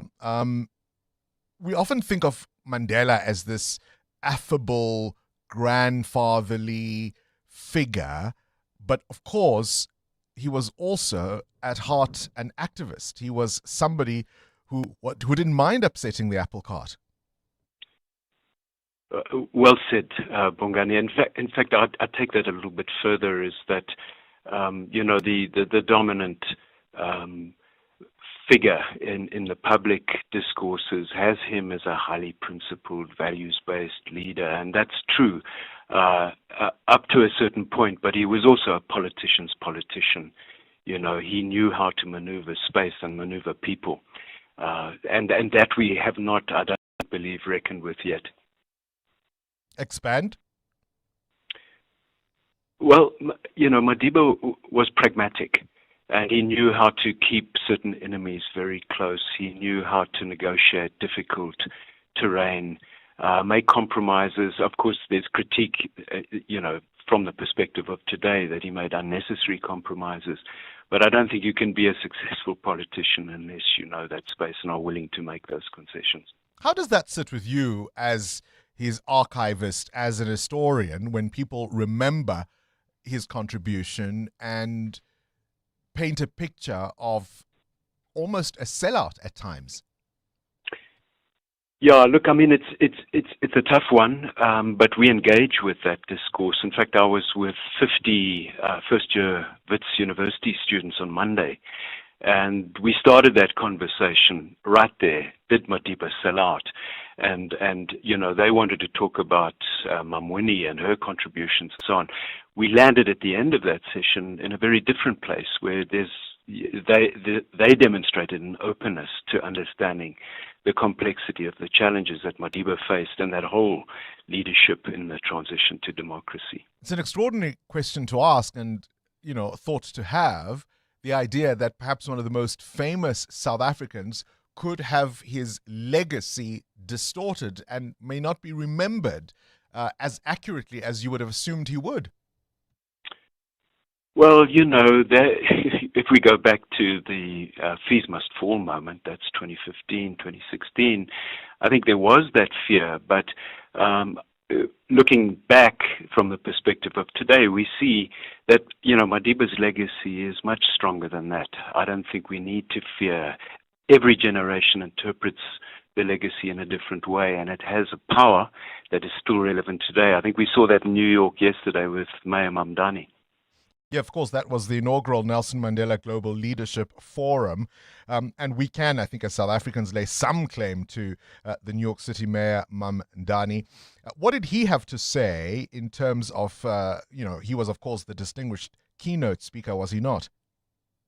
Yeah, he was. I think the two most important things he said was that what he learned from Madiba is that justice cannot just be an ideal, it has to be material. In other words, a lived reality for people, and that Madiba, whatever his mistakes, whatever his shortcomings as a leader, he tried hard. He did his best in the circumstances. I think the other thing that's significant is that he immediately noted, Mamdani did, that, Madiba was a human being and he did make mistakes. Important to acknowledge that. And aren't we all, and shouldn't we do the best we can? Professor Vern Harris on Nelson Mandela's legacy. EWN Business. Ray White in for Muteo Haripe doing business news. And Ray, before we get started, Precious on our YouTube feed says, could we take a moment and give Ray White his flowers? He's as comfortable behind the mic, whether anchoring or doing business. Here is a bells for Ray. Oh, thank you. Now you've got to live up to it, eh? Oh, dear, yes. Oh, dear. Well, here we go. We're moving to protect the steel industry. We are indeed. South Africa's ailing steel industry is set to receive attention at the World Trade Organization. A safeguard investigation is being launched into imports of certain products of cold roiled iron and steel. Now, the industry has been losing jobs due to a saturated industry, where cheap imports are destroying jobs. Business Day reporting that the WTO is now publishing the notification of a safeguard investigation. As a result, the International Trade Organization or Administration Commission has stepped in to investigate what's going on in our country. The original application was filed by ArcelorMittal, which has been under massive pressure due to a flooded market and low prices. Now, they say when all is falling apart, trust gold. That's sure to go up. Except it hasn't. We're all battling to understand that. There's a war going on, but the gold price is dropping. So gold's on track for its biggest weekly loss in 6 weeks as escalating US-Iran clashes lifted oil prices. It's dropped below the $4,000 level. Oil, on the other hand, is around $85 a barrel. The conflict in the Middle East is escalating, with Iran calling on the Houthis in Yemen to launch attacks if the US targets Iran's power supply. Now, fish is popular in Asia, but are chips? I knew you were going to say that. Not those type of chips. Talking motherboards here, you see. Asian markets are under pressure as the drag from chip makers weighed on global equity indices. Hang Seng losing about 1.5%. The S&P 500 and the Nasdaq falling also as renewed weakness in computer chip stocks also overshadowed an upbeat start to second quarter earnings. The Dow down 0.2%. Looking at our rand, 16.47. That's the dollar. 22.18 the pound. Euro 18.84. Platinum 1,595.40. Gold is $3,978.91. And then Brent crude is now $84.94. I'll have more business news for you in an hour. Thank you, Ray. Time now for the latest Eyewitness News, brought to you by Khaliks. Khaliks, for the businessman who knows what he wants. Let's start with the Cooperative Governance and Traditional Affairs Minister, Swiso Zulu. What is he saying? Thanks, Bongani. Good morning. Velenkosini Hlabisa says cadre deployments must be abolished if municipalities are to survive. Hlabisa also says municipal councillors should have a matric as a minimum requirement, and those in finance portfolios should at least possess an understanding of finances. Hlabisa was addressing the Cape Town Press Club last night about the local government white paper and the rise of coalition governments. Babalondenze has more. COGTA Minister Velenkosini Hlabisa says one of the main goals of the local government white paper is the professionalization of local government. He says if there's weak governance, nothing will ever succeed. Hlabisa says major infrastructure can't be maintained and managed on goodwill alone, and councils need competent engineers and not deployed cadres. We are elevating this thing of cadre deployment. We are putting it and we are flushing it in the toilet. Just go away. Because cadre deployment, employing people on the basis of political association, is what has made our municipalities fail to perform. Hlabisa says if a cadre is deployed to a certain municipality, it becomes difficult to institute consequence management. Because sometimes you'll find that a cadre is a leader outside. If you dismiss him, you will be accounting to him outside after work. Babalondenze, Eyewitness News, Cape Town. Eskom has taken another step towards expanding its renewable energy ambitions. It's received the necessary government approvals to establish Eskom Green, which is a wholly owned subsidiary. This paves a way for the utility to raise money and partner with private investors on large-scale renewable energy projects. Anelita Fandese takes a look. Eskom Green will remain wholly owned by Eskom Holdings, but will operate as a ring-fenced business, enabling it to attract private investment and form strategic partnerships while maintaining independent governance. Group Chief Executive Dan Marukane says the move is a major milestone in Eskom's unbundling strategy and will help South Africa diversify its electricity supply while supporting large industrial customers in their decarbonization efforts. Eskom Green is targeting the delivery of up to 32 gigawatts of renewable energy capacity by 2040. The company says the new subsidiary will also support the repurposing of retired coal-fired power station sites, creating new economic opportunities and jobs as part of the country's just energy transition. Anelita Fandese, Eyewitness News. Late veteran actor Sputla Sibokhodi has been described by his industry colleagues as a funny and easygoing man. Sibokhodi, best known for playing Kenneth Mashaba on the popular TV soapy Generations, died on Wednesday from complications related to diabetes. He was 62. Many who worked with him, including radio presenter and actress Thando Tabete, have shared fond memories. I had the honor of working with Ubab Sputla on How to Ruin Christmas on 2 seasons. And I think initially when you first meet him, I mean, he's Kenneth Mashaba. It's a big deal. But once you get to know him, was just a hilarious human being. Another renowned actor, Selomake Kancube, says he's saddened by his friend's passing. One memory of him is actually doing a play called Moy Street Moves, and the man was hot in that production, and that was done in the late 80s. But yeah, I am truly saddened by his passing away. And Britain's ruling Labour Party will confirm veteran politician Andy Burnham as its new leader and the country's next Prime Minister at a special conference today. The 56-year-old is set to replace Keir Starmer 4 weeks after he sensationally returned as an MP following a 9-year absence.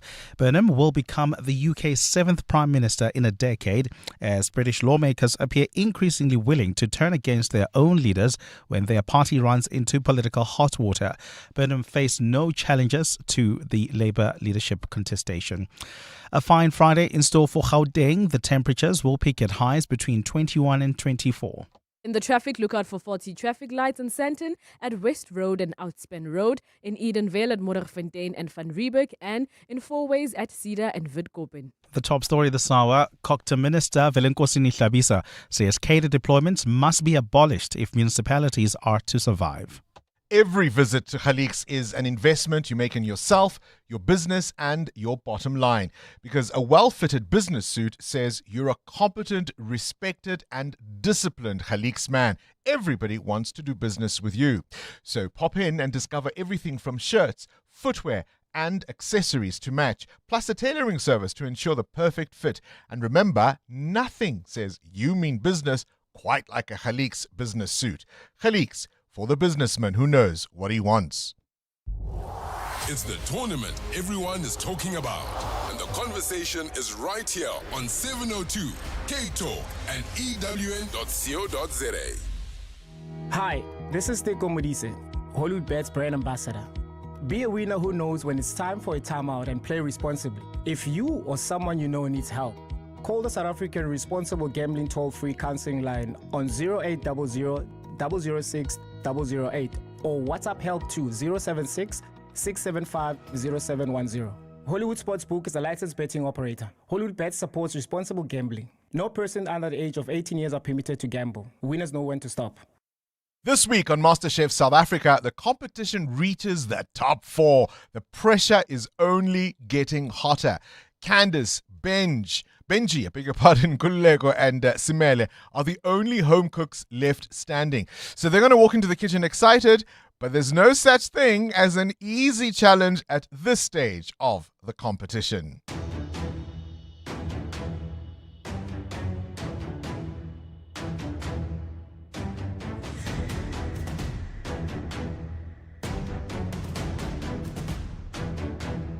This week is all about pies, and not just any pies.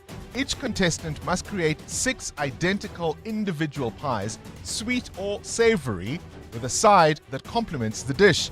The contestants are joined by the guest chef, Knox Majosi, a South African chef making waves in London, known for an incredible pastry work. She brings inspiration, technique, and a very important warning: details matter. Please welcome the wonderful Knox Majosi. What a rock star. Yo, I love Chef Knox. I follow on social media. She is the queen of the pie. Who haven't we met during this journey? Oh boy, please. Hello, Queen. Hello. Welcome back. Thank you. Knox, clearly Sandla Sakosasbong.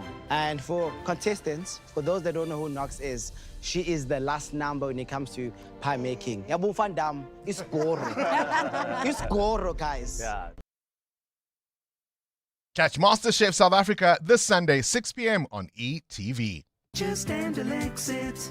Do you have a sore throat? Andalex C Oral Rinse and Spray provides targeted relief from 1 minute that lasts up to 4 hours. It reduces pain and inflammation while numbing the affected areas. It also kills viruses and bacteria that cause sore throats to help prevent serious throat infections. Andalex, South Africa's #1 choice for sore mouth and throats. For more information, speak to your healthcare professional. Just Andalex it.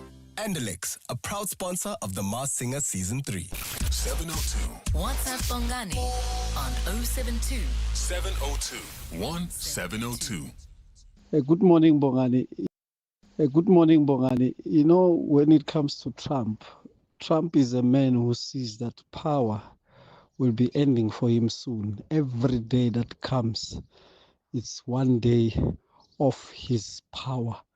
So he wants to do anything to hang on into this power. He knows that his power is going to end. I think he believed when he came in that he will never be removed into the seat of the presidency. He forgets that this is not his company where he can, run it forever. So he can see, he can even see the jail coming, because his power is not absolute. It's going to end at the end of the day. It's his last term. So every day he sees that, no, this power is getting out of my hands. Everything that I have done, it might come back as a consequence to him. So we will say anything and do anything that is Trump for you. But I can't wait for him to go to jail. Somebody must take that man to jail for all the sins of the world. Sindili. Now, I reckon Trump is doing this because he's going to try anything in his power to have the November elections cancelled. He'll do anything in his power because he knows he's going to lose so badly. I mean, he's a disgusting creature. Yeah. So Americans better be aware. The world better be aware, because this man is sick, very sick. Morning, Bongani. This is Floyd in Menden. So Donald Trump says the 2020 elections were sabotaged by the Chinese, who was president at the time. So it goes to show that he was not doing his job if the Chinese could hack the elections in 2020. And then why did the Chinese also fail to hack the elections again in 2024 when it was Joe Biden in charge, if they wanted him to win or his side to win? Trump doesn't make sense. He's just trying to come up with excuses for when he loses the midterm elections in November. That's a great point, right? Because if they did it in 2020 so that Joe Biden could win, why did they do it again? So that he'd lose again. You know what? It's a Friday. I want to be happy. Perhaps the less I say about Trump, the more likely that will be. 702. What's the question? What's the question is brought to you by Outsurance. A chance for you to win up to 3,000 Rand in cash. First, 1,000 Rand for the answer, then 2,000 Rand if you can give us the question. SMS out to 45142 and you could save on your car insurance. If you don't, you can ask Outsurance for 500 Rand. Today's answer comes from Tlaho in Mamelodi. Tlaho, please give us today's answer. Hi, today's answer is 49. 49 is today's answer. And Tlaho, tell me, have you got yourself a quote from Outsurance? Yes, I do. Your biscuit, 1,000 Rand is coming your way, all thanks to Outsurance and 702. There you go. 49 is the answer. What's the question? Call us if you know on 011 883 0702. EWN Sport. Cindy Paluta, it was all about the honours from Cricket South Africa last night, eh? Yes, they had the annual awards last night and Laura Wolfhard dominated. The Proteas women's captain named Player of the Year, Players Player, ODI and T20 Player of the Year. Aidan Markram was Men's Player of the Year, Simon Harmer Test Player and Lungin Gidi won T20 and Fans Player of the Year. England beat India by 4 wickets in the second ODI. Joe Root's unbeaten 99 carried England in chasing down 234 to level the series, while New Zealand beat the West Indies by 6 wickets to go 2-1 up in their ODI series.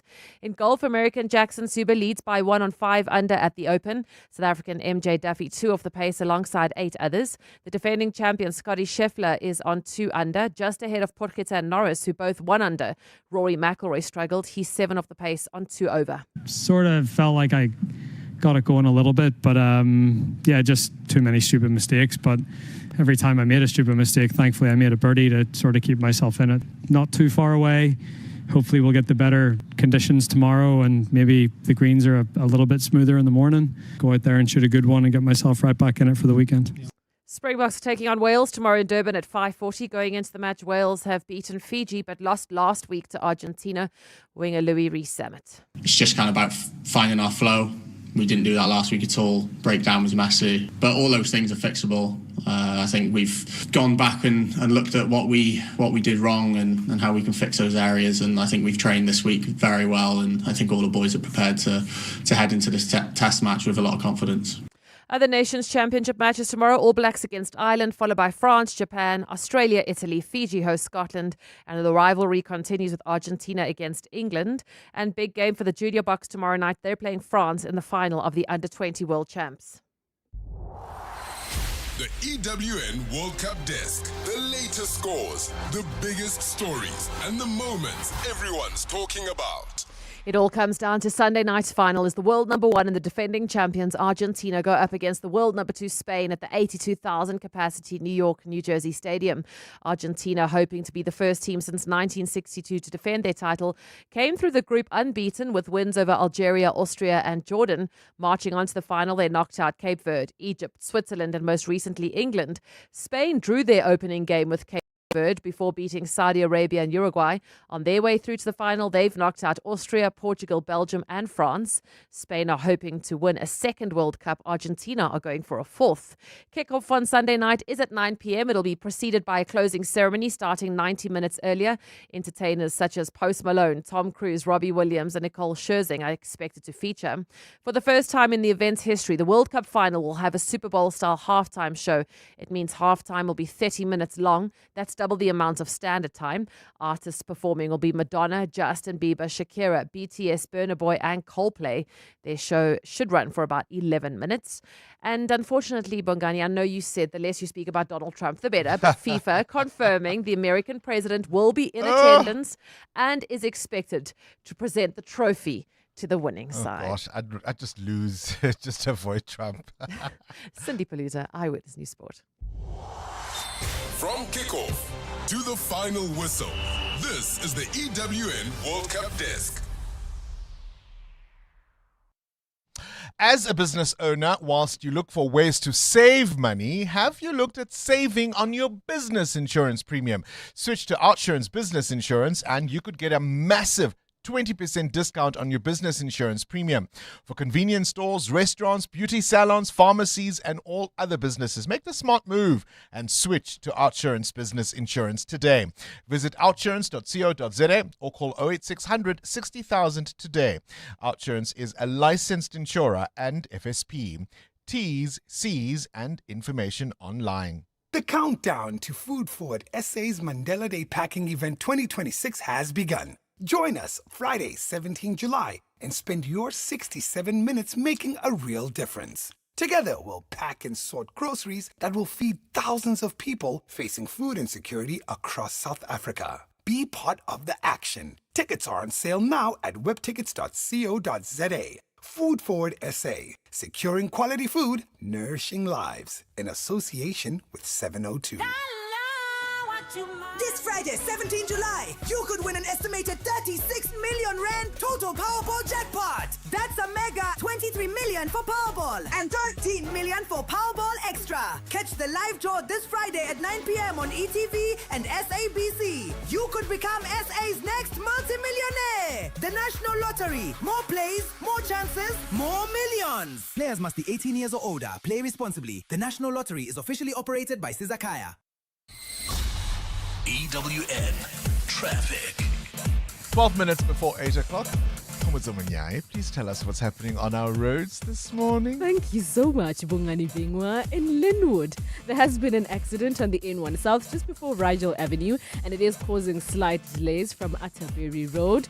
Over in Devland, those roadworks are still causing delays on the Golden Highway. This is as you make your way towards the N1, so just a little bit of patience there. And staying with the N1 North, you'll find slight delays as well, still from Beyers Naudé all the way to Rivonia Road, with a stationary vehicle just after Rivonia Road, also adding to those delays. I'll have more updates at the top of the hour. There's more EWN on air, online, and on the EWN app. Remember the first time your soul felt alive? That feeling is calling you back. Come to where your soul gets reborn through music at the Standard Bank Joy of Jazz, featuring global icons Kamasi Washington, Ibrahim Malouf, trumpets of Michale Anje, Angelique Kijo, Nubia Garcia, Floetry, Temba, Africa Mkize, Judith Sepuma, Makhoy Mkhubata, Manana, Thandiso Mazai, and of course the music of Hugh Masekela. 40 world-class acts, 4 iconic stages, 1 unforgettable experience at the Sandton Convention Center. This is Jazz Reignited. Get your weekend pass for the 25th to the 26th of September now via Ticketmaster. If you're a fan of the beautiful game, you'll recognize this. And this. But what about this? It's your chance to score big time. Win your share of up to 2 million rand with Standard Bank. It's game day every day. To enter, open and use any qualifying Standard Bank account, in-app or in branch. Already a Standard Bank customer? Sign up for Standard Bank Connect online to get a bonus entry. Standard Bank is an authorized FSP and registered credit provider. T's and C's apply. Visit primemediaplus.com to enter 702 Josie My Josie Walk the Talk. Hosted by the City of Johannesburg. Walk with the people, for our Josie. For Joburg, by Joburg, in Joburg. 702. What's the question? 2,000 Rand in cash, all thanks to Outsurance in 702. What's the question? If the answer is 49. Ooh, there's an interesting name. Champagne. That is your name? Good morning, Bob. Champagne. That's correct. Linked to champagne at all? No, certainly not. What does it mean? It's vendor orange. It's from, it's a vendor name. So it's just something that cannot be defeated unless I allow it. And what is your favorite drink, champagne? Definitely not champagne. Not champagne. Oh, all right, champagne. Let's see if you can be undefeated on this one. What's the question? How old is the late Kwaito star Lebo Mathosa turning today? Well, she would have been. She can't because she's no longer around, but she would have been turning 49 today. Champagne, you remain undefeated, my friend. 2,000 Rand in cash is coming your way, all thanks to Outsurance and 702. What a legacy, what a life, what a bright star.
The price of fuel going up. Everyone needs to drop expenses wherever they can. Switch to Outsurance and you could save big on your car insurance, like 48-year-old Adam, who saves a jaw-dropping, listen to this, 1,803 Rand a month on his 2020 Audi Q3.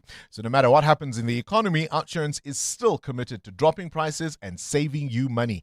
Get a quote today. SMS out to 45142. That's out to 45142. Outsurance is a licensed insurer and FSP. T's and C's and information online. Light the fire this weekend with Checkers. We have everything you need to keep the braai and the gees going strong. Get deals like pork bulk value pack or braai chops for only $59.99 per kilo.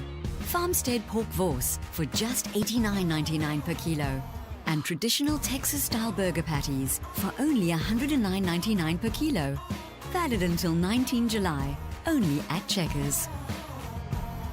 As a business owner, you're always looking for ways to save money. But have you looked at saving on your business insurance premium? With Outsurance Business Insurance, you could save big, like Bosmansdam High School. We were with our previous insurance for 10 years plus before switching to Outsurance Business Insurance. We are saving 3,705 Rand per month. It was so quick and easy, we should have switched sooner. Ready to switch and save? Visit outsurance.co.za or call 08600 60,000 today. Licensed insurer in FSP. TCs and information online. 702.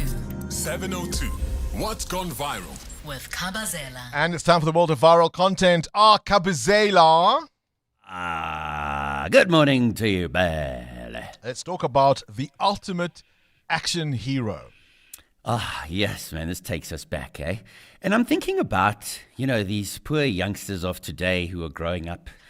There's nothing for them but to watch the ultimate action hero. Hey? No. Nothing. Cupboards are bad. They'd have to.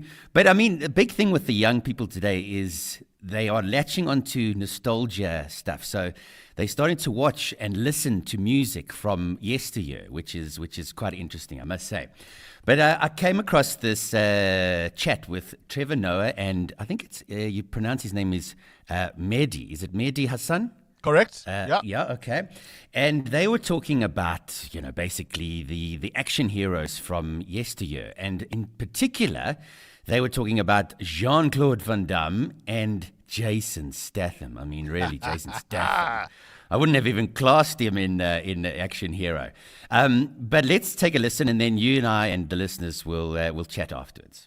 Jean-Claude Van Damme, I mean, come on, he's not Jason Statham. Whoa! Yeah. Are you kidding me? Yo, what's JCVD versus Jason Statham? First of all, Statham would kick his ass. Okay, let me start by saying this. Go on. You're stupid. Okay. Secondly, Jean-Claude Van Damme, my friend, I grew up watching Jean-Claude Van Damme. You have the memory of a goldfish. No, I didn't. I can tell you every film now. Bloodsport. My friend. I can watch Bloodsport There again is every no day. world. Double Impact. There Twin is Brothers no in Hong Kong. world where you can Let's make go. a statement as, will it be a close fight? Yes. Will it be a tough fight? Time Cop. My friend, Let's go. there is no I got you world. There's you watch more JCVD films than I have. I watch him now. The B that goes straight to streaming, where he's like an old assassin retired. I watch that too. I watch all of this stuff. So you have to understand. Mehdi Hassan is this internationally renowned journalist and Oxford debater. And so if you want to take somebody on, good luck to you against Mehdi Hassan. But I think Trevor Noah holds his own on this discussion. I think so, and I think Jean-Claude Van Damme would handle Jason Statham no problem. The muscles from Brussels. Yeah, the muscles from Brussels. Bloodsport. What a great movie. So, I mean, it got me thinking about the ultimate action hero from the 80s and the 90s. Who was it for you whenever a movie came out? You had to go and watch it because it starred them, and they were crowd pullers. For me, I would have always picked Stallone over Schwarzenegger, and I loved Jean-Claude Van Damme. I must say, he was fantastic. And there was those gadgets. I even came across something the other day. It was a toy pack, which was a Rambo kit. So you would get the knife, you would get the compass. I think you could even get the band, like that you could tie on your head, your forehead, around your head, which you could buy, which was fantastic. A Rambo kit. I have a Rambo kit. The kids of today, they've got Deadpool. Poor things. Who was your Ryan ultimate Reynolds. action hero? I'd love to know either the actor or a character, but this was the one you had to see every time. 702. 702. Feedback. With Siamtanda Matiso. Samtanda Matiso, were you ever interested in that kind of thing? I mean, Jet Li. I Yes, would beat them. yes. Jackie Chan, Bruce Lee. So I'm Jet Li, not quite Jackie Chan. Really? Yes. I mean, Jackie Chan even does his own stunts, Bongs. It's the silliness. Okay. I can't deal with Jackie Chan's silly. No, I can't. Jet Li, any day. Romeo Must Die with Aaliyah. Those type of Right? things. Yeah, no, I Right? totally agree. I can't wait to hear reactions on that. But Bongs, from the 1st of June till the 9th of July, 702 Landers have heard you. interview Nedbank Business Ignite contestants. Yes. I'm shocked that you still have energy. Like, you were dancing with Lewa Matoso. You were here when they announced the winner of this. There were incredible prizes up for offer, 200K, also mentorship from Simple Biz. And this was the winner yesterday. The winner of the 2026 702 Nedbank Business Ignite is... No. Bongani And who is Bongani Mtimkulu? Bongani Mtimkulu is the founder of Ruka, which helps small businesses make a better use of WhatsApp by turning it into an all customer service tool. And you asked him the question, actually, of how his business helps small businesses. And this is what he had to answer. Well, Bongani is here. Bongani Mtimkulu, congratulations on being a finalist. Knock, knock, Silicon Valley, hey? Yes. Good morning, Bongani and the 702 listeners. Tell me, what problem were you trying to solve in starting this up? So basically, we realized that in our country, most businesses are on WhatsApp. People or customers don't download apps anymore or go to your website to interact with your business. Yeah. They prefer messaging platforms as they are instant and they know they're talking to a human being. Right. But the main problem is most small business owners are not always available to answer those messages. As a person, you have to sleep. It's a weekend, long weekend, or you solely focusing on running your business and have no time to actually answer the messages. And for a small business, a missed message could be a missed sale. Right. So okay. that's so hang on. So does the ecosystem still run on WhatsApp? Correct. Right. Okay. So you still keep your WhatsApp. Echo just runs quietly in the background. In the background. Correct. I think what stands out about this business is that almost all the other finalists could have been a client of this business. Absolutely, and they were all nervous. It's always nice to hear them come here with Utuli and just tell us about their business, and we can't wait to meet Ubongani. Congratulations. Well, we have met him. Again. He'll come back. Yes, like 702 landers. Let's go to the news. This is EWN. The Public Protector is expected to speak about sponsorship-related poisoning, and Parliament's impeachment committee will be active while the President continues with his legal fight. Good morning, I am Sfiso Zulu. Public Protector Kollega Talega is expected to provide an update on her office's ongoing investigation into allegations that government failed to prevent food safety violations at spaza shops. In recent years, several children across the country have died from suspected food poisoning believed to be linked to products sold at the shops. The deaths prompted government to formalise the sector and launch a nationwide spaza shop registration drive. Alfara Mushwana has more. Public Protector Kollega Talega has been investigating systematic failures by various organs of state responsible for regulating food safety and hygiene standards. The central allegation is that government failed for years to ensure that food products sold at spaza shops and other informal food outlets were safe for consumption. Today's update is expected to focus on spaza shops, informal traders, hawkers, and the findings made on food preparation and food safety practices. The investigation stems from a complaint made by ATM Member of Parliament Vuyo Zungula in October 2024, following growing public concern over food safety standards at spaza shops and other food outlets. Alpha Ramshwana, Eyewitness News. Senior investigator at anti-corruption watchdog IDEC, Brian Pedeachi, has faced tough questions about the entity's relationship with tainted crime intelligence top cop Feroz Khan. This comes on the back of allegations previously made at the Madlanga Commission that senior IDEC officials have an improper relationship with Khan. This is in addition to allegations that IDEC was weaponized to fight Khan's factional battles. Sabiso Koba reports. Last year, IDEC arrested several crime intelligence officers for allegedly overseeing the unlawful appointment of an inexperienced person to a senior role within the department. Brian Padeachi is IDEC's lead investigator in the matter. In an affidavit submitted to court, Padeachi says the selection and interview panel was improperly constituted. Padeachi also writes that senior crime intelligence officers like Feroz Khan were sidelined from it. Evidence leader Mahla Pesilo. Why was it IDEC's business, the fact that General Khan was not part, for instance, of that panel. Padeashi says the mention of Khan's name was incidental. Including him there is not to say, but, him particularly in that instance. And at that moment in time, mentioning this name meant nothing, but mentioning it now, and any way in our investigations, raises that, stands out. Co-Commissioner says Sibaloyi says she doesn't accept that the mention of Khan's name was as innocent as Padeashi wants the Commission to believe. Thabiso Koba, Eyewitness News. Parliament's Impeachment Committee, tasked with probing allegations of impropriety against President Cyril Ramaphosa, is expected to meet at least 3 times before the third term resumes next month in efforts to get the Section 89 inquiry off the ground. This is notwithstanding this week's long proceedings brought by Ramaphosa in court to halt oral evidence until the Western Cape High Court has conducted a judicial review of the parliamentary report that has given rise to the inquiry. Committee Chairperson Makashule Gana says Parliament's recess periods will not stall the work needed to conduct the inquiry. Lindsay Dentlinga has more. With political parties having made their inputs to the terms of reference for the Section 89 inquiry, these are now being consolidated by the committee support staff in preparation for its next meeting.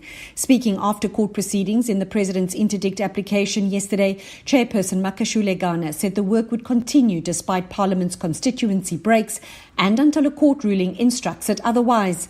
He says it's a misnomer to suggest the inquiry is yet to start.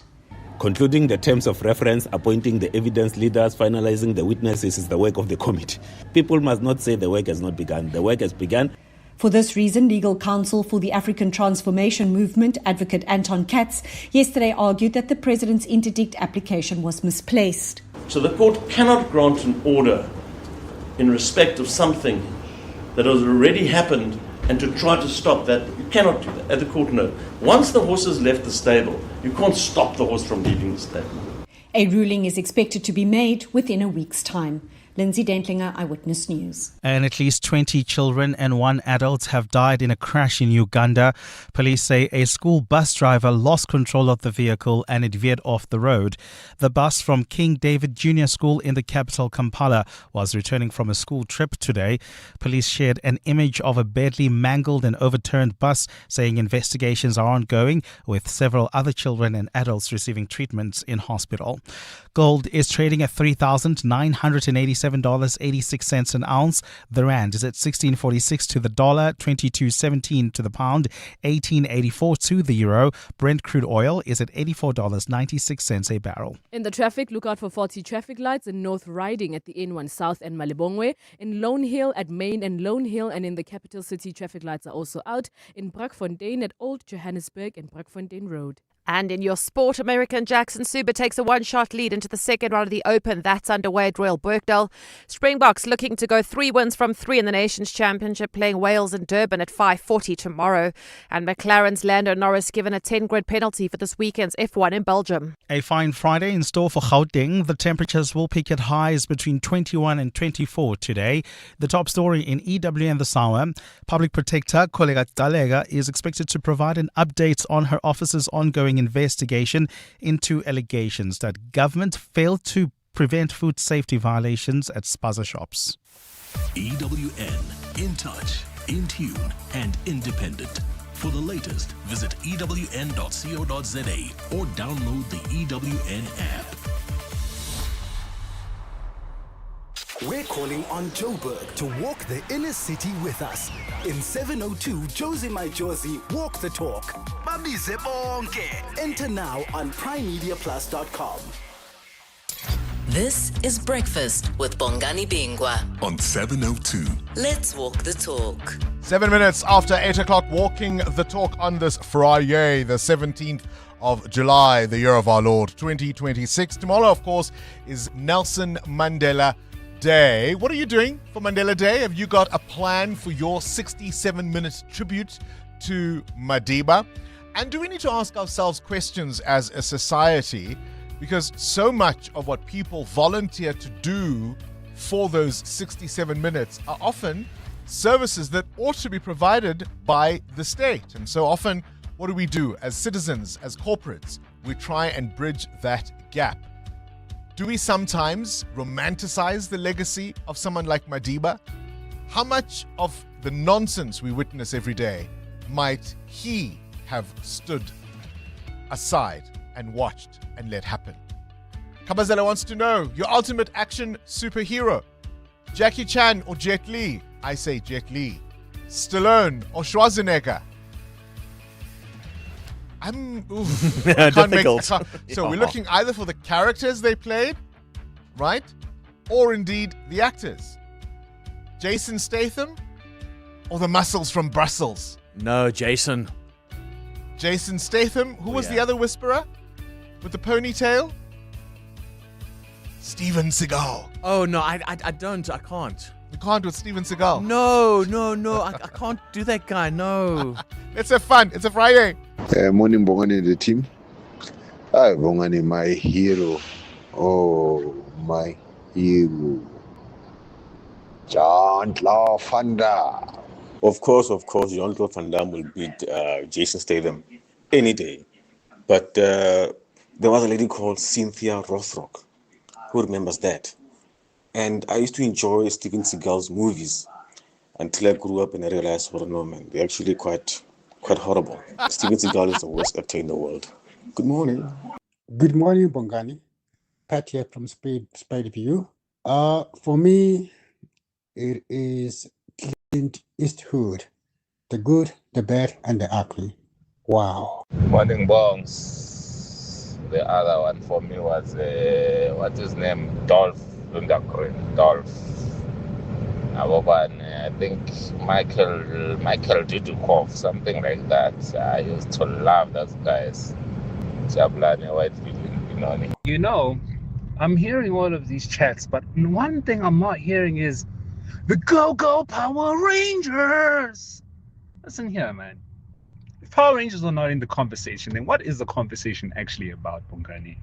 Yeah, I hear your Jason Stathams and your Schwarzeneggers. Hey, Kabzela, easy on that Schwarzenegger, bruh. But I hear them. But the Go-Go Power Rangers was like the gateway into other action heroes. I'm telling you. Guys, I met Jean-Claude Van Damme at Sun City. He's a tiny little guy, okay? Jason Statham is a beast. And those abs, what can I say? Good morning, 702. Oh, don't take me there. My son, who's 23 now, when he grew up, I bought him a Superman outfit. Then he was in nursery school. Then I was called. He was injured because he had climbed a wall and said, and called all his peers and said, "Come, I can fly. I'm Superman." He had the cape and everything, and off he went and fell on the floor, getting a cut on his chin. So from then on, I never ever bought any character outfit for my kids because I've got boys, and I always was scared of that after that incident. Yeah, that's my story. It's not just boys. I once had to try and explain and comfort, but an absolutely distraught and disconsolate 8-year-old, I think she may have been, maybe slightly younger. She might say younger. Mm-hmm. My daughter wept because she couldn't fly. She wanted to fly. Yeah. And when she realized she was never going to be able to, I think it was too many Tinkerbell movies, eh? Yeah. Too many Tinkerbell movies. Your ultimate action hero. What is it? Power Rangers. What next? We'll be talking about the biker mice. Where did that come from? No, man. No. Lion-O. The Thunder Cats. Oh, the man, Thunder they were Cats. cool. The Thundercats are cool, yeah. Thundercats. Oh! Don't get me going. This is Breakfast with Bongani Bingwa on 702. Let's walk the talk. 13 after 8, very mature conversations for a Friday. There's a stunning piece, by the way, in the Business Day today. The bottom line is a column written by Tech Fundi, Toby Shabchak, who is, of course, the editor-in-chief of stuff.co.za, and joins us now on the line. Toby, a very good morning to you. Happy Friday. Happy Friday to you, and I don't say that to all the radio hosts. So listen, your ultimate action hero. Otherwise, this conversation stops. Oh man, you know what I grew up watching? Yes. I I mean, he's not my ultimate hero, but when you were talking about it earlier, I thought, oh, God, I remember all of those Chuck Norris movies. Maybe the less said, the better. Let's move on to why we actually want to talk to you. Your column is a fascinating read every Friday, and today you're talking about how Pick n Pay has just pulled ahead of the pack in terms of the delivery apps. I think for a lot of people, Checkers 6060 is the one many people use, and increasingly I think Uber Eats is entering that space as far as supermarket deliveries. But Pick n Pay is doing so with its impressive new chatbot called Penny. Indeed, and I have to say it's really impressive. And I'm a somewhat jaded, medalla of a technology journalist. I've been around, seen a lot of new technologies. Everybody's been raving about chatbots and conversational shopping. So I wasn't really expecting much, but what I saw was really impressive. It's exactly what the promise holds, which is you can pretty much throw anything at a chatbot. It knows how to interpret it and make sense of it and bring back something. So what do? You take your favorite. I often do this. I take pictures of recipes and then I type them up and then I, go and do the shopping. This is so much simpler. You find a recipe that you like, you take a picture of it, you upload it to Penny through the ASAP app, and it does all the work for you. It goes and finds all the ingredients. It puts them into those little sideways scrolling things. Those are called carousels, and then it lets you choose it. So the demonstration I tried was to make pap, boerewors, and chakalaka. Pick n Pay gave us a packet with some milli meal and a tin of relish and a tin of chakalaka and some barbecue spice. You take a picture, you say, what's missing? What do you need to add to this? It gives it to you. It shows it to you. You can do this with a voice note. You can do this with a picture. You can just type it in. You can say, hey, Penny, I need to make dinner for 4 people tonight for under 250 Rand. Please suggest something. And, it will probably come back with pasta. And it's really fantastic. And it's the kind of ease of use that has been enabled by chatbots. The technology it uses is Google's Gemini. So it does it in a whole bunch of languages. It only does English, Afrikaans, and Zulu in South Africa. But the guy who launched it, Enrico Ferricioli, right? Yes, Enrico is fantastic. I mean, he's Italian. He's the guy who came up with bottles, 13 isn't he? Years, bottles. I mean, he tells the story. I've heard his story before, but he tells the story at the launch about how he couldn't order booze on a Saturday afternoon. It's just completely weird, nowadays. I was at a friend in London a few years ago, and we were drinking a Japanese beer, and I went, wow, where'd you get this? I've only seen this in Japan. And he said to me, oh, and we ran out. He's like, no problem. And he got Deliveroo to deliver beer. So I did the same thing. I used 6061 Saturday afternoon just because I could. And in fact, what I've realized in the last few years, Bongani, which I'm sure you have and most of the listeners have, shopping has become an app. Banking is an app. Messaging Everything is an app. So hold on. Let's just go back app. to Penny. Hold on, Toby. Let's just go back to Yes. Penny. So what you're saying is Penny is part of the ASAP app, right? Yes. ASAP being as soon as possible, I imagine, which is the Pick n Pay delivery app. So it's got this Penny feature, and that's where you can do all of this stuff. Either give it lists of ingredients, and it tells you what you need and how to make it, and then you choose if you want to put those on your cart, as it were, your trolley, and they bring them to your house. Yes, so it will do the whole process for you. It won't check out of the basket for you. That it can't do yet. And for a variety of papier and other reasons, you have to do the credit card transaction yourself. Yeah. But it'll load all of that up for you. It'll give you a whole bunch of recipes. So instead of scrolling, which is how shopping is traditionally done, instead of scrolling, it's conversation led. So you say, I want to make dinner. What can you suggest? Or I'd like to make something really premium. I want to soothe my daughter who can't fly with a truffle, something or other. And you'll come up with It sounds absolutely fantastic. So I guess if you're looking to stay in this weekend, that's something you can try. Toby Shapshak, I just saw that piece and I thought let's talk to you. And to be clear, this is not a paid-for conversation. It is simply an observation by a tech journalist, and I thought it's worth telling you about. Toby Shapshak, editor-in-chief and publisher of Stuff Studios. EWN Traffic. 19 after 8, the CWN Traffic brought to you by Outsurance. SMS out to 45142 now. You could save on your car insurance. If you don't, ask them for 500 Rand. Khumuzo? Thank you, Bongs. If you are in Amalgam, you can expect some delays on Main Reef Road from Nasrec Road to the Crown Interchange. In Germiston, there's still some traffic pressure on the N3 North. This is as you approach the Geldenhuys Interchange. And further up, still on the N3 North, traffic slows down just after Van Buren Road. This is towards the Kalulis Interchange. You can also look out for faulty traffic lights and four ways at Cedar and Witkoppen, and Midrand at Old Pretoria and Olifantsfontein, as well as the N1 North and Olifantsfontein. If you come across any other traffic, please do send us a tweet on X at EWN Traffic. There's more EWN on air, online, and on the EWN app. 15 minutes listening to your favorite radio DJ goes by quickly, but 15 minutes stuck in traffic, well, that feels like forever, doesn't it? Thankfully, the Outsurance pointsmen are here to save the day. Heroes in green and purple, easing traffic congestion for 20 years, helping everyone get to where they need to be quickly and safely. Just another way you always get something out. In proud partnership with 702, Outsurance is a licensed insurer and FSP. In a world of noise, one thing is still clear. Akwele. Introducing the new, still-flavored range from Akwele.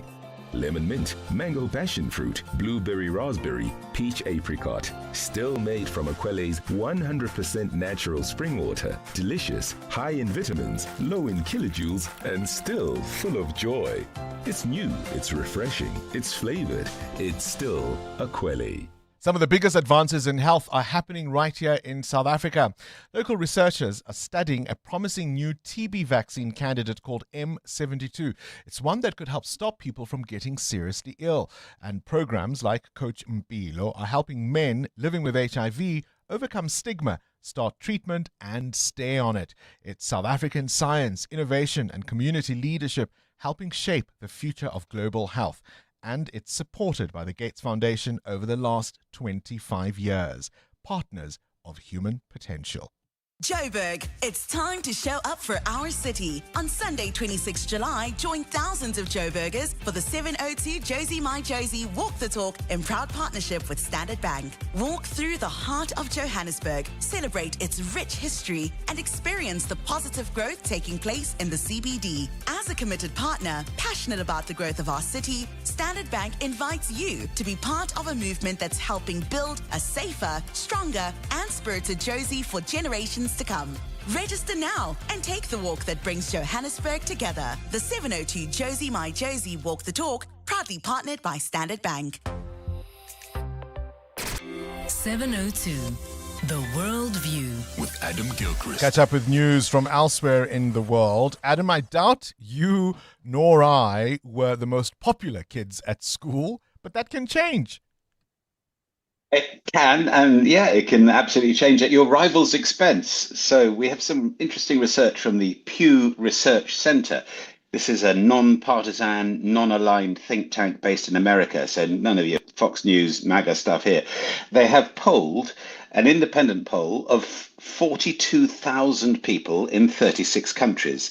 And essentially the key question, they did ask them some other stuff, but the key question they asked was, who do you have a more favorable view of, China or the United States? And of the 36 countries, and this is after all just folk like you and I answering, of the 36 countries, 25 have a more favorable view of China than America. So the favorability rating, although people rated the personal freedoms of America, the favorability rating otherwise has sunk like a brick for the United States. This is including people in South Africa, Nigeria, France, Germany, Spain, Canada. In general, people expressed low confidence as well in both President Donald Trump and President Xi Jinping, although Xi scored higher than Trump. It was marginal. But I mean, it's a bit wow, but it's also not surprising, is it, given how things have gone in the last 18 months, 2 years or so? Now, what would you do with an underground bunker? Let's say it was roughly under 6,000 square meters, Adam? Yeah, the obvious answer is, because it's all going to be concrete and very, very thick walls and ceilings, is to turn it into an apartment complex. At least it was obvious to a Canadian crypto entrepreneur called Jonathan Bahai, who is converting this bomb-proof and potentially nuclear war-proof Cold War nuclear bunker in Nova Scotia on Canada's east coast. It's kind of the middle of nowhere. And he's turning it into a 50-unit apartment complex. There'll also be a spa, a yoga room, and a cigar lounge, which doesn't feel very 21st century to me. But anyway, the site has a motto, from here to anywhere, although because it's the middle of nowhere, it comes with a few challenges. So you're going to have to be super rich to buy one of these apartments for a start. And if the balloon does indeed go up, would any billionaire owner be able to get to this hidey hole in time? Plus, if the super rich really are surviving, puffing away on their Monte Cristos, what about the rest of us? Or does it not matter about the rest of us? Now, there are mistakes, Adam, and there are mistakes. I've seen somebody regretting a tattoo called No Regrets. How do you fix that kind of mistake? Yeah, there's the no regrets as well, which I gather is quite a thing. Yeah, I suppose what it is that sometimes to be a sports fan, you have to be optimistic, even in the darkest hours, and sometimes overly optimistic. So an England football fan called Sean Carrington got overly optimistic after the victory over the Democratic Republic of Congo, which is going back a couple of weeks now, isn't it? Anyway, after that, he decided England are going to win this World Cup and had a tattoo done pretty much the length of his calf. So we're talking 30, 40 centimetre long. It's a picture of the Jules Rimet trophy with underneath England, World Cup winners 2026. Obviously, after England's exit in the semi-final against Argentina, oopsie daisy. Although Sean Carrington says he has no regrets, but he might have inked underneath only joking instead. Or just change the date. Surely, wait for the right year and change the date. Surely that's the way to go. I played a clip of King Charles coming out of a pub the other day saying maybe it's just one of those days to just drown your sorrows. Adam Gilchrist with this morning's Worldview. EWN Business. Business news with Ray White in for Muteo Haripe. Ray, let's start with Toyota. They are pushing forward with the Durban Hilux project. Tell me more. It is indeed. Well, they are. Toyota South Africa says it has completed more than 77% of a 10.4 billion rand investment program for production of the new generation Hilux pickup truck. It has started pilot production at its Durban plant. Toyota South Africa Chief Executive Andrew Kirby says the overall program is set for completion by June next year. The company targets annual production of about 140,000 units of the new model eventually, including exports to Europe and elsewhere in Africa. So great for jobs, great for us. Well, gold is a bit of an issue at the moment. Gold miners, no doubt, under pressure on the markets. Ray? That's right. Gold is on track for its biggest weekly loss in 6 weeks as escalating US-Iran clash has lifted oil prices. It's dropped below the $4,000 level. And if you have a look at what happened on the JSE yesterday, the oil share under pressure because of those resources battling at the moment. DRD was down, most of the other miners down as well. Also due to what's been happening in the Middle East and perceptions from that. So the resources sector has been under pressure this week as the war in the Middle East continues. And the gold price, I'm afraid, just continues to drop. Just explain that, because the traditional view is that when these uncertainties occur due to geopolitical risks or other factors, gold is the safe haven, right? Why is it buckling under now? It's such a good question. And I've asked economist after economist, and nobody, broker after broker, can explain All this. things being equal, it could be this or it could be that. I get this and that, but nobody can tell me why. Because in the old days, you know this. The gold price was the safe haven. Everybody went there. Not this time. And I'm afraid platinum's also falling today as well. It's both of them. And that's not good news for us, is it? No, our PGM miners have been doing very well. But okay, let's be fair about this. Let's go back a year ago to when it was $3,000 for gold, that is, or platinum was $900. We still fine. It was Everyone always just going to breathe. come down at some point, was it not? Exactly. Right, talking of the markets, how are they?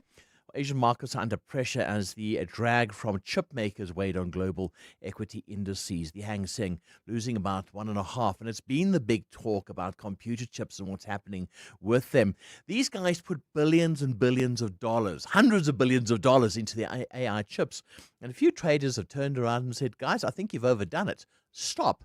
So you've seen things like Samsung not doing so well. SK Hynix, they the big chip maker in competition to Samsung, their stocks were way up then way down. They're kind of better now. So people are not that confident in what's happening with AI. So the S&P 500, the NASDAQ also falling in the US as renewed weakness in chip stocks also overshadowed an upbeat start to the second quarter.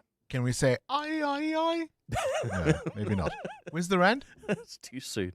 16.46, that's the rand to the dollar. And one thing I will say, our rand has been doing very well. 16.46, holding its ground, a little bit weaker this morning. 22.16, that's the pound. The euro, 18.83. Platinum, $1,596.73. You can see the weakness there.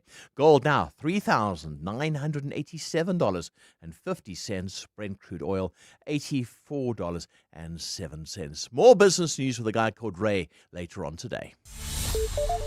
Double shift he's doing. Thank you, Ray White. And of course, up next, for nearly 3 decades, one music school in the heart of Soweto has been changing lives quietly, one violin, one cello, and one double bass at a time. We'll tell you about all of that to come. In the meantime, good morning again. Sfiso Zulu. Thanks, Bongani. Good morning. 3 suspects accused in killing 13 people at the Jumpers Informal Settlement will return to the Johannesburg Magistrates Court this morning for a bail application.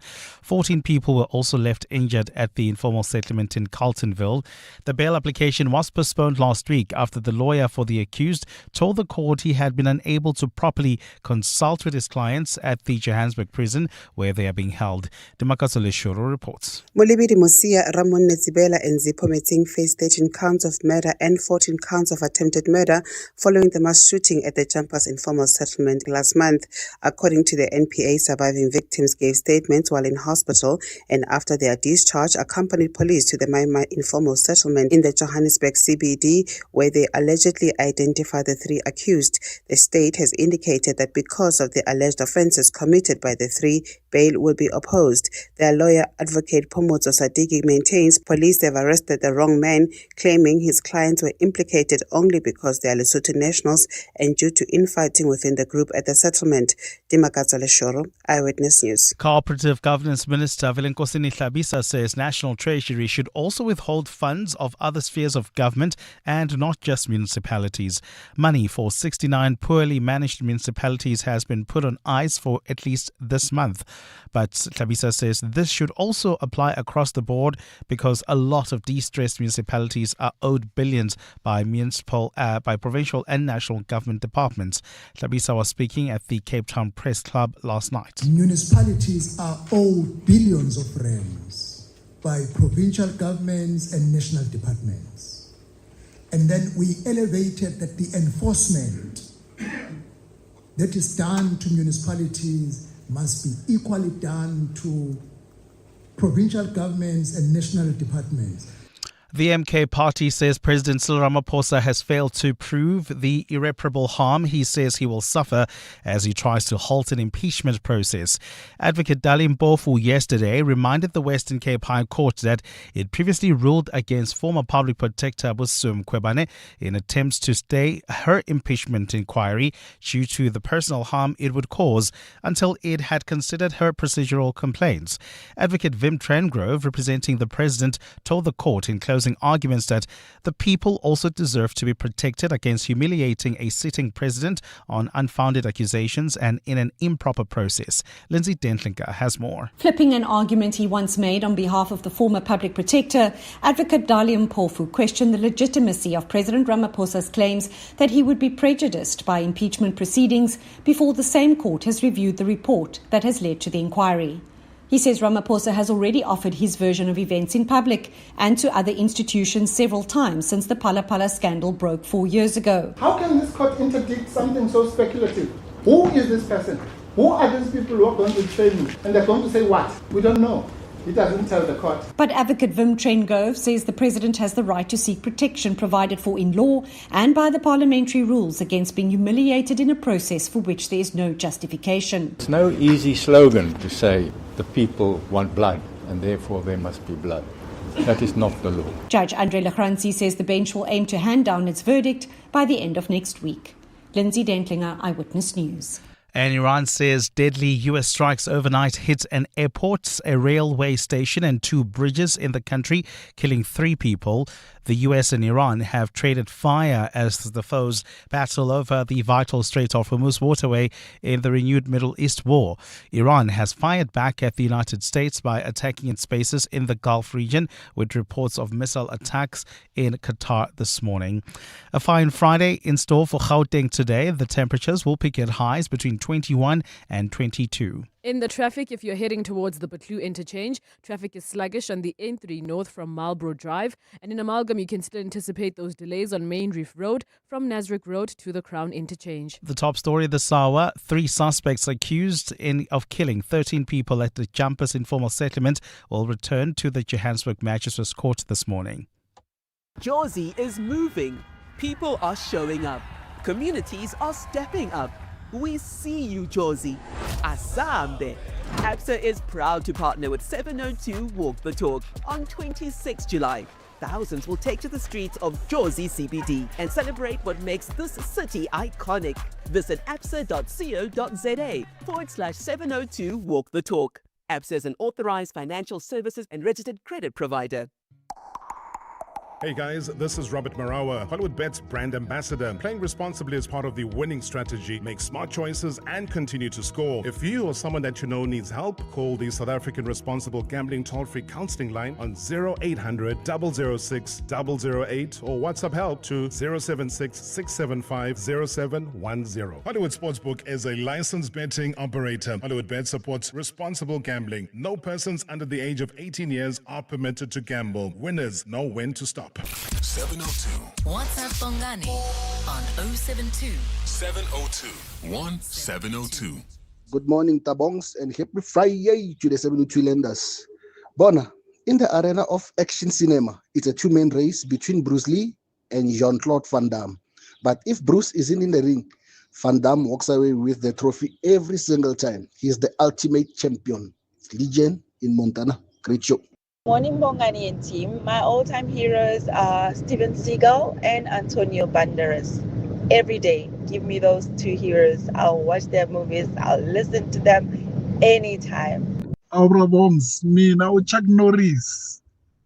Chuck Norris, even though I got sapili. Mtandayo. Bye. Breakfast show. Morning, Bongani. Bongani. Guys, we all know it's Jiggy China. Jiggy China was the only one. He made Kung Fu possible for all of us. That you can do it and it's fun. Jiggy China, all the way. Captain Planet, he's a hero. Gonna take pollution down to 0. His powers gonna take care of bad guys. Dum dum dum. Shira, Shira. Ekambeni liga nomkhulwane. Mina ngingu Shira, Shira, Shira. It's Pumla.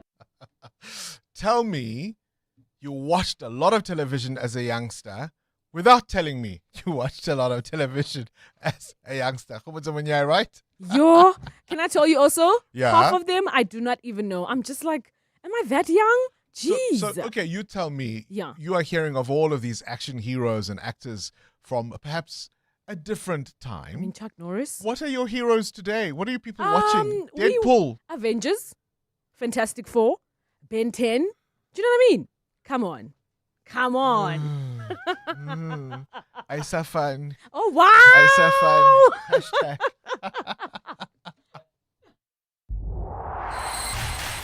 EWN Sport. I tell you what, where the superheroes do get better is in the world of sport. Better nutrition, better training, better technology. That improves not so much superheroes, I think. Cindy Paluta, there is that small little open underway at the moment. So a lot of people who don't understand golf are like, oh, why are you so excited about this? But this is like tennis's Grand Slam, right? Tennis has got 4 major tournaments in a year. It's called Grand Slams. And golf is at the moment, they're at South Birkdale, where they are competing for the 4th and final major of the year, which is the 4th and final, let's put in inverted commas, Grand Slam of the year. The second round of the Open is underway. The overnight leader, Jackson Suba, has just stepped up to the tee. He's on 5 under. He goes into this round on 5 under, 1 ahead of the field. South African MJ Daffy starts 2 off the pace with fellow countrymen Potgieter and Norris, both on 1 under. The defending champion, world number 1, Scotty Scheffler, is on 2 under, so that's 3 off the pace. The Springboks are taking on Wales tomorrow in Durban at 5:40. Ruben van Heerden will make his debut. I wouldn't say it was out of my reach. It's probably always been a goal, and like Malcolm said, it's a big privilege. I think you just try and do your best, and you control the controllables, and if it happens, it happens. In this case now, it's happening for me, and I'm very grateful for it. Selected Nations Championships matches tomorrow. The one I'm looking forward to is the All Blacks against Ireland. France are playing Japan, and then the rivalry continues in the evening. Argentina against England. Interestingly enough, the England rugby players saying they haven't been wearing their shirts around town because they're being hosted by Argentina at the moment. Of course, that's following the World Cup defeat midweek. Big game for the junior box tomorrow night. They play France in the final of the Under-20 World Champs. That starts at 6:30. Sunday night is when the world's best football team will be crowned. Will it be Argentina for a 4th time or Spain for a 2nd? 90 minutes before kickoff, there'll be a closing ceremony. Kickoff is at 9 p.m. And then don't forget the 30-minute halftime break to accommodate a halftime show, which then makes us radio people much more... Are we working on Monday? Are we going to stay up and watch it? Because it's almost like psychologically you're like, okay, if I get to bed by 11, I'll be okay. But now if it starts at 9 with a halftime half-hour show... If it doesn't go to penalties, you're getting to bed by 11:30. And if it does, and there's extra time and da-da-da-da-da, it could even be up to midnight. I said to my mother, this could be the final I miss. It is likely to be. It won't be because I'm in sport. It's my job. I will watch it. Tomorrow night, England play France for 3rd. That's at 11. Cricket South Africa's annual awards last night dominated by women's captain Laura Volfart. She scooped 4 awards, including Player of the Year. Aiden Markram was Men's Player of the Year.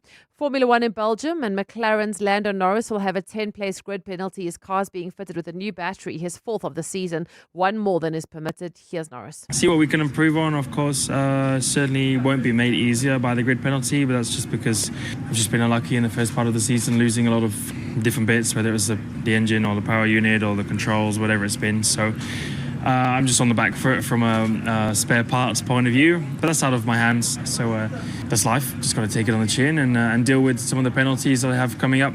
Red Bull are reverting to a conventional rear wing for this race following the high-speed crashes for Max Verstappen in the previous 2 races. Cindy Paluta, Eyewitness News Sport. Visit primemediaplus.com to enter 702 Josie My Josie Walk the Talk. Hosted by the City of Johannesburg. Walk with the people, for our Josie. For Joburg, by Joburg, in Joburg. Bamise bonke. On Sunday, 26 July, ABSA and Mazda are making your 702 Josie My Josie Walk the Talk truly iconic. There's a chance to win a brand new Mazda 2 on the day. To enter, download, register and transact on the ABSA banking app between 26 June and 20 July. Josie, ABSA sees you. Asambe, ABSA is an authorized financial services and registered credit provider. Competition terms and conditions apply. The Global Entrepreneurship Congress Africa returns to Cape Town from 16 to 17 September 2026. The continent's largest Pan-African platform brings together investors, policymakers, and entrepreneurs. GEC Plus Africa is powered by African Bank in partnership with the Western Cape Government, Microsoft, Amazon, Telkom, 22 on Sloan, and more. Register on gecafrica.co. GEC Plus Africa. Connecting Africa. Welcome to Nando's. Taste-testimonials. It's the flavor! Real reviews by real people. Nico from Kailami is in touch with his emotions.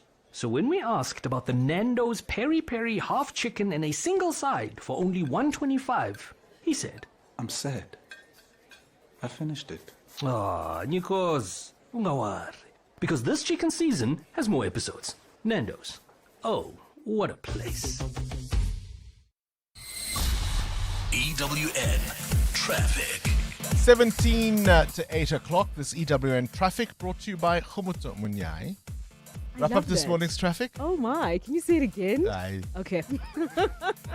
Okay, we'll start in Midrand. There has been an accident on Olifantsfontein Road and it is causing heavy delays as you get closer to the N1. If you are heading towards the Baklu interchange or towards the northern side, traffic is sluggish. On the N3 North, this is from Marlborough Drive. And in Germiston, there's still some traffic pressure on the N3 North as you approach the Geldenhuys interchange. Otherwise, in other areas, traffic seems to be subsiding actually. Hey, I have to say, you're kind of my hero too. Does that count? Aww, Here we go. You say that to all the girls. Never. I'll have more updates at the top of the hour. There's more EWN on air, online, and on the EWN app.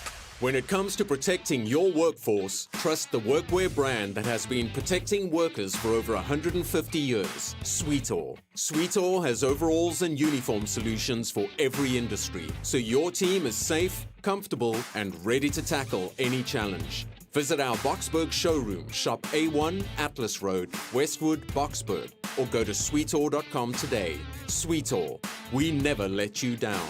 Superior protective workwear since 1871. Don't miss the last week of the Checkers XXL Savings Championship. Get Nescafe Gold Caffeinated Instant Coffee, 200 or 230 grams for $149.99. Knorr Mates Meal Kit, buy any two and get a third free, save 43 Rand. And Clover Olive Pride blend of seed oils and extra virgin olive oil, 1 litre, 2 for 150 Rand. Valid until 19 July, only at Checkers. You feel it long before it hits, the rumble of something big. That's 10Bet, where the stakes rise and every online game hits like lightning. Deposit 50 Rand or more and get the welcome offer package of up to 5,000 Rand. Join now at 10bet.co.za. 10Bet is a licensed betting operator and supports responsible gambling. No persons under the age of 18 shall be permitted to bet. Betting can be addictive. Winners know when to stop. South African Responsible Gambling Foundation toll-free counselling line 0800 006 008 or WhatsApp help 076 675 0710. What is your business here? You didn't start your business to play it safe. You took the leap, made the bold move, and now it's time to make the next one. This week, 702 and Budget Business Insurance are giving small businesses the chance to win their share of 100,000 Rand with the Budget BizBucks Bonanza. Enter on primemediaplus.com. Tell us about the boldest move you've ever made in your business and what your next one will be. Then get an obligation-free budget business insurance quote. 702 Breakfast with Bongani Bingwa could call you. Budget Insurance is a licensed non-life insurer and FSP. T's and C's apply. Coming up on the Clement Manya-Taylor Show on 702. And he is in the studio with us. Clement coming up between 9 and 12.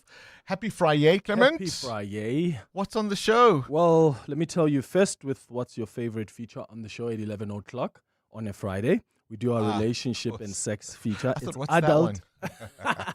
Yeah, right. Because you've got a lot of favorites. Right. So we're going to, at 11 o'clock, do our relationship and sex feature. It's adult radio, so no kids are allowed. And today we're going to be discussing how to enhance sexual pleasure in same-sex relationships.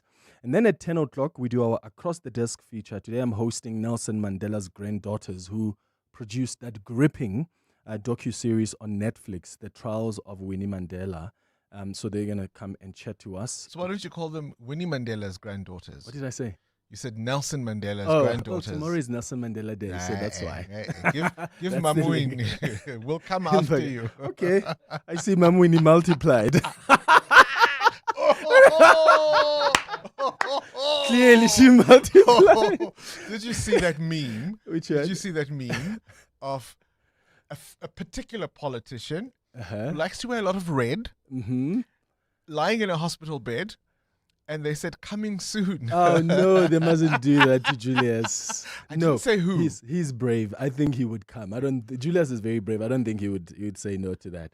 But we're going to start with the open line. Today on the open line, I've been hoping that I'm not going to come on air and talk about Padayachi again. But how could you not? How could you not? We've been talking about him for 3 days now. And there are more things that were revealed yesterday that are just so shocking. The rot. And I wonder what the NDPP is doing watching the commission. So we're going to speak to his spokesperson, Kaiser Khanyago. Wonder what Shamila is doing. Just chilling maybe? Somewhere on this holiday? all happened under her. She's retired. Yeah. So that's on the open line today. Clement Mangachela, between 9 and 12.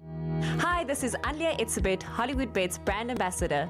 A reminder that you can still shoot for the stars while playing responsibly. If you or someone you know needs help, call the South African Responsible Gambling toll-free counselling line on 0800 006 008 or WhatsApp help to 076 675 0710. Hollywood Sportsbook is a licensed betting operator. Hollywood Bet supports responsible gambling. No persons under the age of 18 years are permitted to gamble. Winners know when to stop. It's always the same with you. I want this, I need that, and somehow I am always the one paying for it. I think we need a little time apart. Not forever, just long enough for me to build some interest again. After all, distance makes the funds grow stronger. Give your money time this July savings month. Open a Nedbank 32-day notice account on the Money app and earn up to 7.55% interest with 0 monthly fees. Go to nedbank.co.za. See money differently. Nedbank. We're a licensed FSP and registered credit provider. T's and C's apply.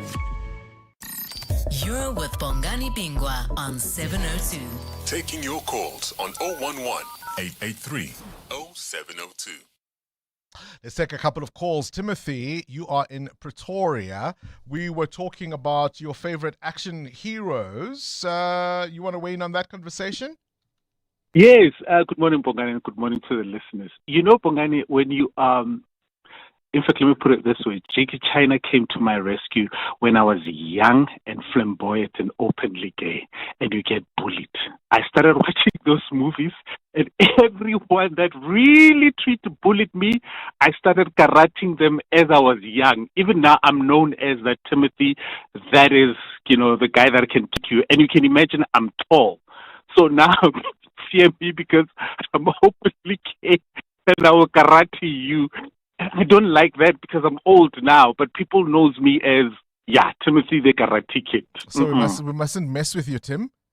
Exactly, Bongani. Look at it as the glass half full. I'm sure there's somebody who's glad you can karate and protect them, hey? No, not You're now. the action hero. Not Think about it. Think about it that way. Timothy, appreciate that call. We're talking about your favorite action heroes from yesteryear. It's a Friday. We can afford to be a little frivolous. 702. This weekend. For nearly 3 decades, one music school in the heart of Soweto has been changing lives quietly. One piano, one violin, one cello, one double bass at a time. Busk Aid isn't just producing young, talented musicians who are incredible. It's also helping young people build a sense of confidence, a sense of discipline, perhaps even hope through music. And this Sunday, the Busk Aid Soweto String Ensemble returns to the Linda Auditorium for its annual concert, bringing together everything from Mozart to Bach to Kwela, Afro jazz, Amapiano, and South African classics. These are young musicians who've performed on some of the world's biggest stages, and yet their journey begins in humble Diepkloof, Soweto. It's a celebration of talent, of opportunity, and what happens when you give young people a chance. Not just paying lip service to the idea of the future being that of our children or for our children, but actually putting it into practice. The founder of Busk Aid, we've spoken to her before. Rosemary Naldon is in the studio with us. It's so good to see you in person. You and I have spoken a number of times over the years, but yeah, it's nice to finally meet you in person. Well, it's nice to meet you in person, Bongani, because I hear your voice. Now I know what I'm hearing. The face for radio, hey? Absolutely. All right, Rosemary, for people who may not understand your history with Busk Aid, I mean, this has been a long-term project for you. You've given your heart and, in many senses, your life to this. I have indeed, yes. I came out for a year in 1997. I was here before that, but I decided to give a year of my life in 1997. And what is it now? It's nearly 2027. Gosh, you were living in the UK? I was living in the UK. I was freelancing very successfully as a viola player, going all around the world, apart from South Africa, because we weren't allowed to come here as musicians in those days. And then I heard this radio interview about a little group of string players in Deep Kloof. And I responded, and we organised, musicians, a busk in railway stations all across the UK to raise money for this project. And I came out, and it was in a community hall in Deep Kloof, next to a squatter camp, very run down. The project was actually in a toilet. It was in the washroom of a toilet. Goodness me. Yep. And, not to put too fine a point on it, there wasn't a door on the toilet, so that's where I taught. And the kids came in from the squatter camp, and that's where I observed. And then I started teaching, and then I got really fascinated by this. So hang on, let's just go back. It's 1997. You've decided to make a difference. Yes. Bring your skills, bring music into the lives of these children from an impoverished community. Yes. And classical music, these classical instruments in a sea of poverty, how did that work in your head? Well, they asked me to come. Yeah. That's the point. I did not come out here with a missionary halo over my head. Right. I came out because I'd been here from 1992. The project sort of crumbled. For various reasons. And I don't know how this worked in those days. I had a fax machine. Yes. And they used to, some of them used to fax me and say, please come back. So I went back. I went back in 1996 for 3 months. And then they said, please come back for longer. And I asked that question not to be controversial or even cheeky, but really just to demonstrate how even and perhaps particularly in communities that are under-resourced, music and the arts and creativity can be a way out. Bongani, I cannot tell you. I mean, I was gobsmacked at the talent. Yeah. Gobsmacked at the enthusiasm, the motivation. It takes 12 years at least to become a decent violinist. And these kids have worked. I mean, there's one young man you'll hear on Sunday. It's astonishing what he can do on the violin. It really is. Well, all of them, actually. And there's a family of 4 who are playing on Sunday. They're all their cousins and brothers and sisters, and they're all playing as soloists. And this is in a tiny patch of Deep Kloof. It's just a few zones. Deep Kloof has 6 zones. And look at the sprawling wonder of Soweto. I mean, this much talent in one little corner. In one corner. And I look at these grannies and parents and I think, what would you have been if you'd had this chance in your lives? So talk to me about those you've already described those humble beginnings, but from those humble beginnings, your musicians over the years from this project have performed on some of the world's biggest stages, as I said in my introduction. Absolutely. We've been abroad. Well, we're just about to go again. We're going to London in August with a group of 10. And that will be our 28th international tour. Oh, wow. We've been all over the world. And as you say, some of the greatest stages in the world. We've been in the Royce Hall in Los Angeles. We've been in the Albert Hall in London. We played at a prom. We're the only African orchestra to have Royal played. Albert. Yeah. Wow. Yeah. So, I mean, people all over because this is unique. Yeah. This is completely unique.